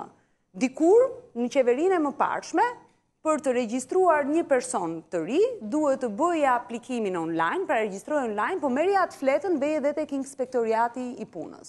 Në të njëjtën kohë dhe për ta larguar bëje të njëjtën gjë. Sot nuk e kemi më këtë procedurë. Ju e regjistroni në sistemin online të tatimeve dhe kuptohet ajo qarkullon në të gjithë institucionet që kanë nevojë për këtë informacion. Ekonomia e atrofizuar dhe keshi i ri në përduar nuk investohet? A është ekonomia e kufizuar dhe a ri keshi në përduar? Ajo që unë... Se ju në bank s'ke interesa që është 0.0.0.1 interesi? Atëre kam përshtypjen që në bank nuk e qenë vetëm për interesin, e qenë edhe për çështje sigurie, tohet do ka ndë që kanë edhe 0 për llogaritë rjetëse. Atëre, a është ekonomia e kufizuar? Unë kam përshtypjen që ekonomia ka marrë hapat e para të rimëkëmjes, po ecën, duhet të shikojmë në mënyrë të menjëhershme ringjalljen e agrobiznesit, është gati 55% e gjithë produktit tonë. Dhe thënë ekonomi të mbaroj deri në fund, të mbaroj në fund 18% pjesën e vlerën e shtuar që bje në gjithë ekonominë tonë. Sa subvencionet e qeverisë për agrobiznesin të shtuar? Tani, t'ju bëj një, dhe me thënë subvencionet. Këta politika pra, të janë shifra që duam. Çfarë bë me agrobiznesin? Nuk përdorëm dhe me thënë atë teori normale, sa u dha, sa lek u dha dhe si u shpërndan. A ka mundësi ta mbaroj? Subvencion për agrobiznesin është 20% e të vëshës, vete e gjitha për fermerin. Pra, duke autofaturuar, sot fermeri merë të gjithë vlerën. 20% nuk shpërndajnë para, që nuk dinë se ku vend dhe nuk dinë se si përdoren. Të lutem të mbaroj deri në fund. Por mundohemi të japim subvencione reale që vërtet investohen në agrobiznes dhe rritin prodhimin dhe kuptohet formalizojnë bujësinë. Jam dakord me zonjë. Bisedën për shkurt se do shkojnë në blokun e fundit. Beqira që thotë që është e rëndësishme dhe agrobiznesi, ka është 18%, 50% e forcës punëtore, pra ja ku kemi një filozofi, do bëjmë këtë, më thoni çfarë do bëni dhe ai diskutojmë. Por ju thoni formalizimi është i rëndësishëm dhe do të çojë në rritje ekonomike. Po për formalizimin. Të gjithë teoritë thonë që vendet që janë zhvillim dhe në kohë krize, qeveritë mbyllin një sy për të lejuar që të marrë veten. Kurse ju thonit kundërshtën, është filozofi, s'ka asnjë gjë të keqe. Provuam 20 vjet, i mbyllëm të dy syt, nuk arritëm asgjë kundi. Jo, e ke gabim, se ishte vendi më i varfër i botës. 20 vjet i mbyllëm syt, asgjë kundi nuk arritëm. Pavarësisht se ç'mendoni, ju ishim më të varfër të Europës. Pasuruam një elitë shumë të vogël, 5% të tjerë i lanë në skamje totale. Në vit ishe. Gjithsesi, s'ka rëndësi fare. Tani, Fondi monetar ndërkombëtar, pse u largua, pse nuk ka disbursuar? Për ta mbaroj më fal, pyetja e parë. Crown Agents e morët me të madhe që do bënte performancë të shkëlqyeshme. Vetë për thoni që do heqim, do rinovojmë, sepse nuk kemi të kënaqur me arritjet e saj. E treta, ma thoni këtu dhe të jemi sinqerë me publikun, a do kemi rritje taksash në projekt buxhetin e vitit 2016? Jo. Ashtu? Ma thuj dhe njërë që ta kemë sinkron. Jo. Regjizori, të lutem. Nuk do ketë rritje taksash. Do ketë rritje taksash? Jo. Jo, dakor. Edhe kush e ka thënë kjo është për publikun, kush e ka thënë këtë shprehje? Asnjëherë s'do rishojmë buxhetin me ulje. Atere. Jo, do m'jam shpërgjit sa të kthejmë nga reklamat, se më duhet që ka reklama. Pas pak.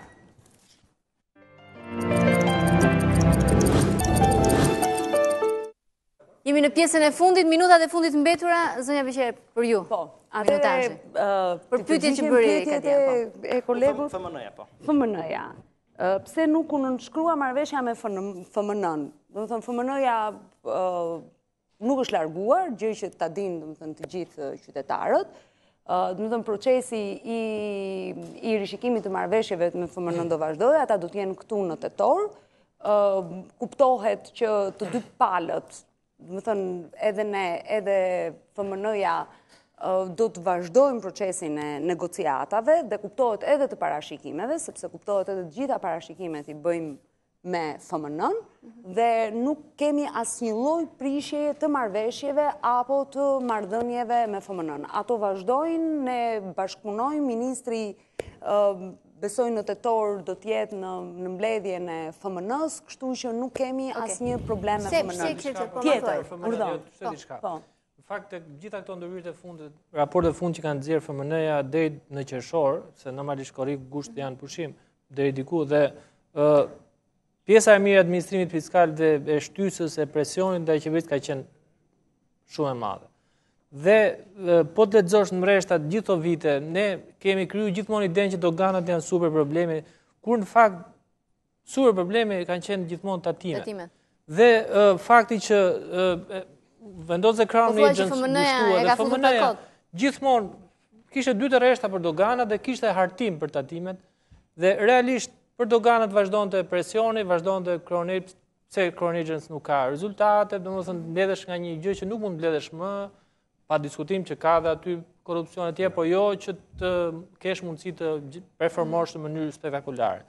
Dhe edhe në qershor theksi u shtua dhe më shumë të mirë administrimi fiskal. Dhe çfarë është kjo? Kjo është mirë përpjekja e parë serioze këto 15 vjet për mua tek kjo pjesë, te mirë administrimi fiskal. Pra nuk merrem fare me normat tatimi, urrit, ul, të tjerë, ato që janë, forcojmë pak më tepër apo shumë më tepër pjesën e gjobave, bëjmë një fushat pak dhe me sa diu nga korriku deri në gusht kanë qenë edhe 500 inspektorë të rinj që kanë shkuar në për biznese, kanë troki, kanë thënë duhet të kesh këtë, duhet të kesh atë, pra janë trokitur biznese e kanë marrë vesh se çfarë duhet, pavarësisht se jo të gjithë reagojnë.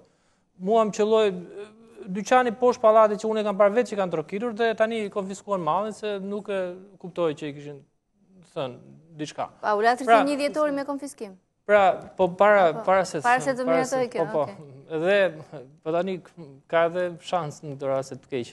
Dhe çfarë do ndodh pa diskutim, në momentin që vjen FMN-ja tani në tetor del rezultati i parë i kësaj, pra shtatori i çon të ardhurat i mbledh në tetor, pra kompanitë shesin shtator, kanë rritur gjitha shitjet dhe në tetor do paguajnë tatimet, dhe tetori do jetë muaji i parë që do shihet çfarë po ndodh. Tani, dhe një çështje të vogël për FMN-n.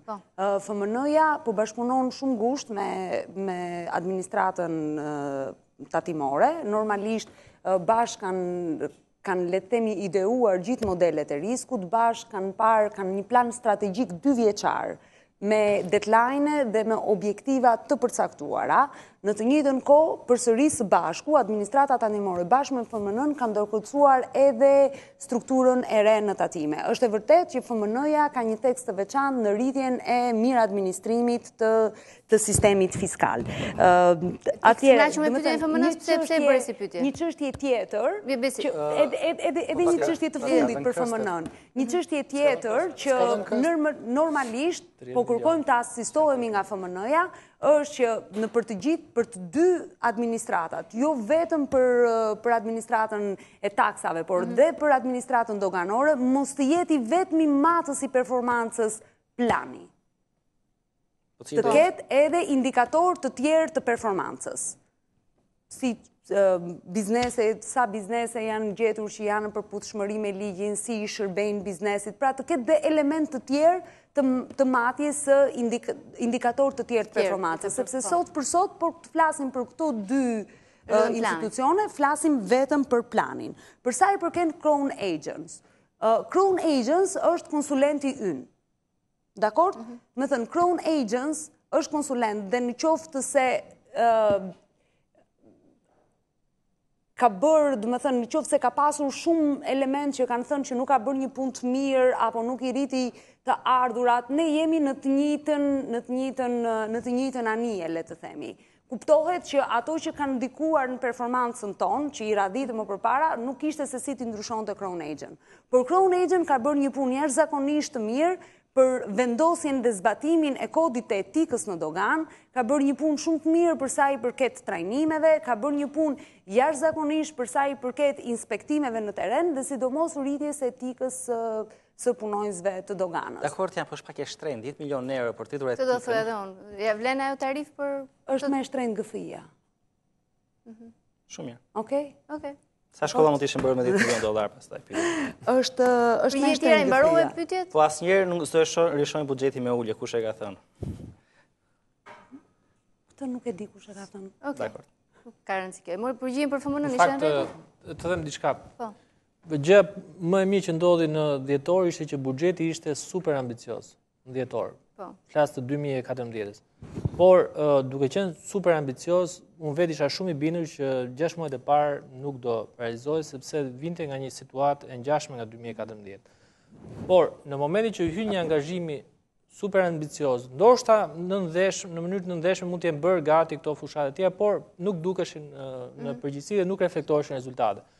Të paktën kjo e detyroi qeverinë që në qoftë se është thënë kjo, mund ta ketë thënë kryeministri ose ministri i financave, nuk e di, ta detyroi që gradualisht të futesh në këtë hap shumë të madh dhe të rëndësishëm dhe me gjas që mund të rrisë të ardhur edhe këto 3 muaj të mbetë. Po citoj sërish akti normativ i cili thotë konsumi ka rënë me 1.1% krahasuar me të njëjtën periudhë 2014. Konsumi është një parametër. Eksportet kanë vijuar të bien, është më e rëndësishme. Vetëm një parametër. Eksportet kanë vijuar të bien me 4% gjatë 5 muajve të parë për vitin. Çfarë ka ndodhur me eksportet? Industria fason shprehur negativisht. Tani ju thoni, ishte shumë ambicioz apo është ky realiteti? Tani ka ndodhur diçka. Edhe shumë ambicioz edhe vështirësi ekonomike. Tha zëvendësministra që parë, po eksporti i Shqipërisë ka një gjë shumë pozitive këtë vit, pavarësisht se cifrat totale është shumë le të themi e paritje. Ka rënë eksporti naftës, por në fakt i arritur gjithë ato eksporte që kanë pjesën e punësimit. Ka rënë vlera eksportit. Pra, është rritur bujësia. Shprehu negativisht tot vetë ministria më. Jo, fasoni është me rritje. Varet tani kur e kanë bërë atë koment. Tani me aktin normativ të bujësia ka rritje, po ajo bujësi që rritet pavarësisht se është ende e vogël, ka pas me mira njerëz. Ka mundësi ti shpjegoj vetëm di. Ndërsa nafta ka vetëm një kompani që eksporton ose nuk eksporton ose shet brenda vendit, pra nuk është se ka ndonjë le të themi ndikim te njerëzit. Një element të fundit të industrisë fason. Industria fason nuk është gjë tjetër veçse përpunimi aktiv, totalisht aktiv. Pra ti e merr lëndën e parë, vetëm e përpunon dhe eksporton prapë. Dhe kuptohet kjo nuk është gjithmonë vetëm tek ne, por varet dhe nga kontratat dhe nga kërkesa që ka gjithë ekonomia ndërkombëtare. Dhe nuk besoj se ne po jetojmë në një ekonomi ndërkombëtare që po lulëzon dhe jemi ne të vetmit që nuk po çelim dot asnjë lule. Shumë, atëherë në këtë kohë, dhe këtu është shumë e rëndësishme, keni të drejtë, ekonomia e Europës nuk është në ditët e saj më të mira. Kështu që fasoni mund të ndikohet shumë edhe nga ato kontrata. Kemi rifitimin e Sirizës vetëm para disa ditësh në Greqi, kemi pikpyetje sërish me ekonominë greke, por kemi një gjë, atë çfarë kemi në dorë ne. Taksat konkurrueshme me rajonin. Neve sot kemi taksat më të larta se sa rajoni. Biznesit shqiptar po thonë që po zhvendosemi në vendet fqinje si Kosova dhe Maqedoni. Këtë kemi ne në dorë. por ne zgjodhëm që të dalim nga ky klub i taksës thjesht të sheshtë. Unë ftoj të gjithë ata që na ndjekin që të tërheqin kuponin tatimor, le të ndihmojnë dhe ata në rritjen e ekonomisë dhe në formalizimin e taksës se e hasa para ca ditësh, falni Erna. Ne kemi tatim fitimi më të lartë, po unë kontrolla sigurimi shoqëror në fakt e kemi më tullet se vendet fqinj. Dhe sigurimi shoqëror, pavarësisht se ju nuk e thoni, se ju keni turp ta thoni, bëra shaka. Po duhet ta thoni më shumë këtë. Pra, taksa kryesore te bizneset është sigurimi shoqëror, sepse ajo ka numrin e punonjësve, pasone të tjerë. Dhe në momentin që ne kemi më tullet se Maqedonia edhe se Serbia, ato e kanë 40%, ne kemi 27.9%. Kuptohet, ne duhet ta marketojmë më shumë, edhe le të themi ta përdorim, edhe ta dëgjojnë, edhe italianët ta dëgjojnë. Mos dëgjojnë vetëm për sindikatët, po dëgjojnë edhe për në fakt nuk është se kam turp, vetëm një të fundit. Domethënë në fakt nuk është se kam turp ta them, por përgjithsisht jemi mbase qeveri shumë e ndershme nga mund të kenë qenë paraardhësit tanë. Duke qenë se sigurimet shoqërore, taksat ose administrata tatimore i mblet si agent, kuptohet që performanca e saj e mirë na ndihmon le të themi gjithë shtetin, por ajo që ne fokusohemi në mënyrë të përditshme është menaxhimi i taksave të cilat mblidhen dhe administrohen, jo vetëm mblidhen, po dhe administrohen nga këto dy institucione. Dhe nuk duam të bëjmë kështu kakofoni me çështje. Për ta mbyllur me gjithë masat, se s'kemi më 3 minutat e fundit. Le të qëndrojmë në krah të biznesit. Biznesi shqiptar ka benzin që kushton më shumë se sa në Maqedoninë, Kosovë, në Malzi. Biznesi shqiptar ka një taks bifitimin, një tatim bifitimin 15% më shumë se në Maqedoni, në Kosovë, në Malzi. Biznesi shqiptar ka orë të tëra, kohë, nevojë për të paguar taksat. Biznesi shqiptar 357 orë. 357 orë. Krahasohet me 175 me OCD-n. Okej. Pra, hajde të ulemi rrotull një tavoline, të dëgjohet biznesi shqiptar zëri i tij, sepse është biznesi ai që paguan taksën, pjesën më të madhe është biznesi ai që do të zhvillojë vendin. Qeveria ka dy mundësi, ose të kërkojë një vend të zhvilluar, ose të mbajë një vend të varfër. Absolutisht, ne jemi qeveria që besoj edhe biznesi e konfirmon që e dëgjoj më shumë se kushdo tjetër biznesin, sepse kemi disa forume të cilat i zhvillojmë në mënyrë të rregullt me biznesin, por ne jemi dhe ajo qeveri që edhe me komentet dhe vrejtjet që na bën opozita reflektojnë, jo vetëm për biznesin. Atëherë, nëse mund të reflektojmë edhe për këtë. Shpenzim kapital çfarë do thotë, të shpjegoj pak publikut? Tani unë nuk jam provim bes, po flasim për informalitetin. Tani duhet ta shikoj, po ta shumë të dërgoj një mesazh se ta shpjegoj unë. Që janë shpenzimet e qeverisë, është sërish 9.7% më pak se vetë plani që ju keni vendosur vetes. Shpenzim për infrastrukturën dhe për zhvillimin. Lutem. Atëre. Pra ju thoni që ne jemi qeveri e ndershme që i bëjmë këtë gjë, unë po them që ja ku janë shifra sërish jeni negativ. Tani juve do të keni parasysh diçka dhe po ja them shumë sinqerisht, meqenëse doni edhe mendimin e opozitës apo të gjithë ekspertët që mendojnë se kanë 2-3 eksperiencë më shumë. Në opozita apo tek ekspertët? Po je ekspert pa je dhe pastaj je ekspert. Okej, është ekspert opozitar. Okej, po, absolutisht. Atëre, duhet merrni parasysh, nëse mundeni, po, sjelljen e biznesit shqiptar. Po? Zërin e tyre cili në çdo hap tuajn kanë qenë kundra, nuk kanë mbajtur mend një herë një dhomë tregti që ka thonë përveç formalizimit, dhe këtu jemi të gjithë dakord formalizimi është i duhur. Mbaroj kjo pjesë. Këtë kemi thënë që fjalinë e parë të këtij emisioni.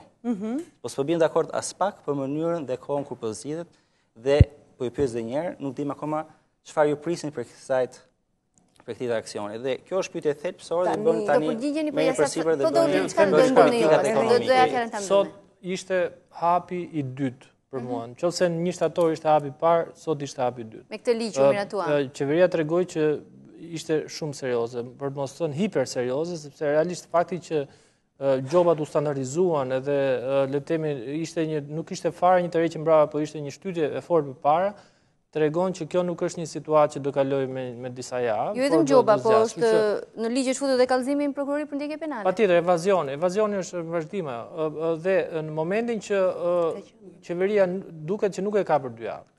Ne shpresojmë që kjo të zgjas, po edhe bizneset të reflektojnë jo vetëm një palë të zbatojë këtë, sepse ka gjithmonë një pjesë gati gjysma që bëhet menjëherë përmbushse e detyrime dhe është pjesa tjetër që gjithmonë shef gjithmonë çfarë do ndodh, edhe shef po vjen inspektori. Që vëmendjen qeveria nga informalitetit, hapi një fushat tjetër apo vjen po inspektori apo jo. Por të jemi të qartë, ky është hapi 2 dhe unë besoj se ndoshta po përgatiteni ndonjë hapi 3 në lotari në një gjë tjetër që t'i bërë vullëm kësaj edhe mos ta diskutojmë. Po nuk është strategji kjo që ose thua ndoshta, strategjia bëhet publike, të gjithë e dinë dhe pastaj diskutojmë. Po ndoshta kjo është me ekonomi. Gjop 10 milion lek për një biznes me 9 milion lek xhiro. Nuk është serioze, nuk mund të jetë. Ky ligj këtë gjë thotë. Gjop 10 milion lek të reja për një biznes që ka xhiro 9 milion lek të reja. Për mallat pa faturë. Është barimi i jetës për biznesin. Po, më falë, po pse duhet të mendojmë që biznesi e pas ka të lejuar të mos lëshoj faturë? Po shta atë gjë? Po tani, unë nuk i vëj, unë nuk vetë, dhe më thënë, administrata tatimore dhe ligji nuk vetë të vë gjobë kotë. Në qoftë se ti transporton një mall të caktuar pa faturë dhe je biznesi madh, ndërkohë që duhet ta pajisësh me faturë, kjo tregon që e ke bërë me vetdije. Mirë, dhe a kanë mundësi ata të paguajnë gjobën 100 milion lekë të vjetra? Po, në qoftë se nuk kanë mundësi të presin faturën. Dakor, po... Do të thënë, ata e kanë zgjedhje. Sa mundësi do keni për ta mbledhur këtë gjë? Ata e kanë zgjedhje. Do të thënë, çdo veprim pozitive në rast që edhe rishfeti është do jetë më i lartë. Shumë i madh, nuk ka shanse të vjetra e gjobës. Më mirë të ta vendosim shina se sa të futemi lojës. Përfundojmë me aksionin. Madhe. Pritshmërinë. Atëre, ajo që ne presim, le të themi, është që e para të kemi konsensusin e të gjithëve, sidomos të publikut në këtë reformë, kuptohet do t'jetë afatgjat, nuk do të përfundoj në 10 orë, do të vazhdoj edhe për 2 vitet e tjera, me masa afatgjata, në mënyrë që të kemi mundësi që jo vetëm të formalizojmë biznesin, jo vetëm të kemi një rritje ekonomike shumë të qëndrueshme, por edhe të ulim taksat. Se sa dhe se kur kuptohet që kjo mbetet për të analizuar në vazhdim. Janë vetëm 2 javët e para. Nuk kanë ndërmend të rriten. Po kishin do ta bënin që në fillim ti mbarin aq, vendosin të rrisin. Tani po thonë mund t'i ulim, por kur po nuk e dim. Unë nuk thash mund t'i ulim. Jemi pa strategji, pa këtë po mundojmë të them. Nuk ka strategji të shkruar. Zyrtarët që se mundojnë. Jam në mbyllje, kam kalu minutash. Çdo shtet i cili është në vështirësi ekonomike mundohet të komunikojë me publikun sa më qartë, po publike dhe transparente për bizneset dhe për qytetarët.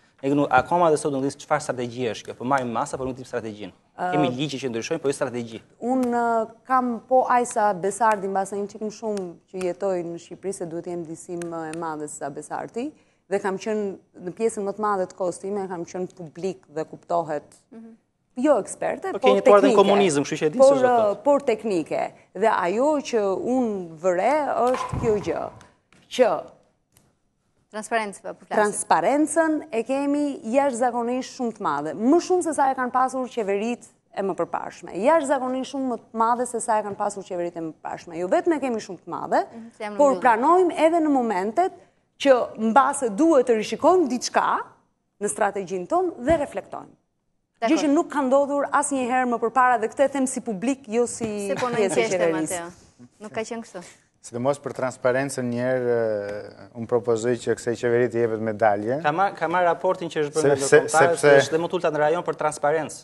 Ministria e Financave është më tulta në rajon. Për buxhetin. Sepse vetëm për llogaridhënie këtu nuk. Do donë të ndryshoj prapë faleminderit që shitsonte, faleminderit edhe që na keni ndjekur, me sa duket informaliteti do vazhdoj të jetë në shënjestër të qeverisë dhe të organeve që do ta ndjekin formalizimin e ekonomisë edhe për një kohë gjatë. Rezultatet më pas dhe pasojat që kanë tek ju do t'i ndjekim hap pas hapi edhe në emisionet e ardhshme. Natën e mirë për sonte.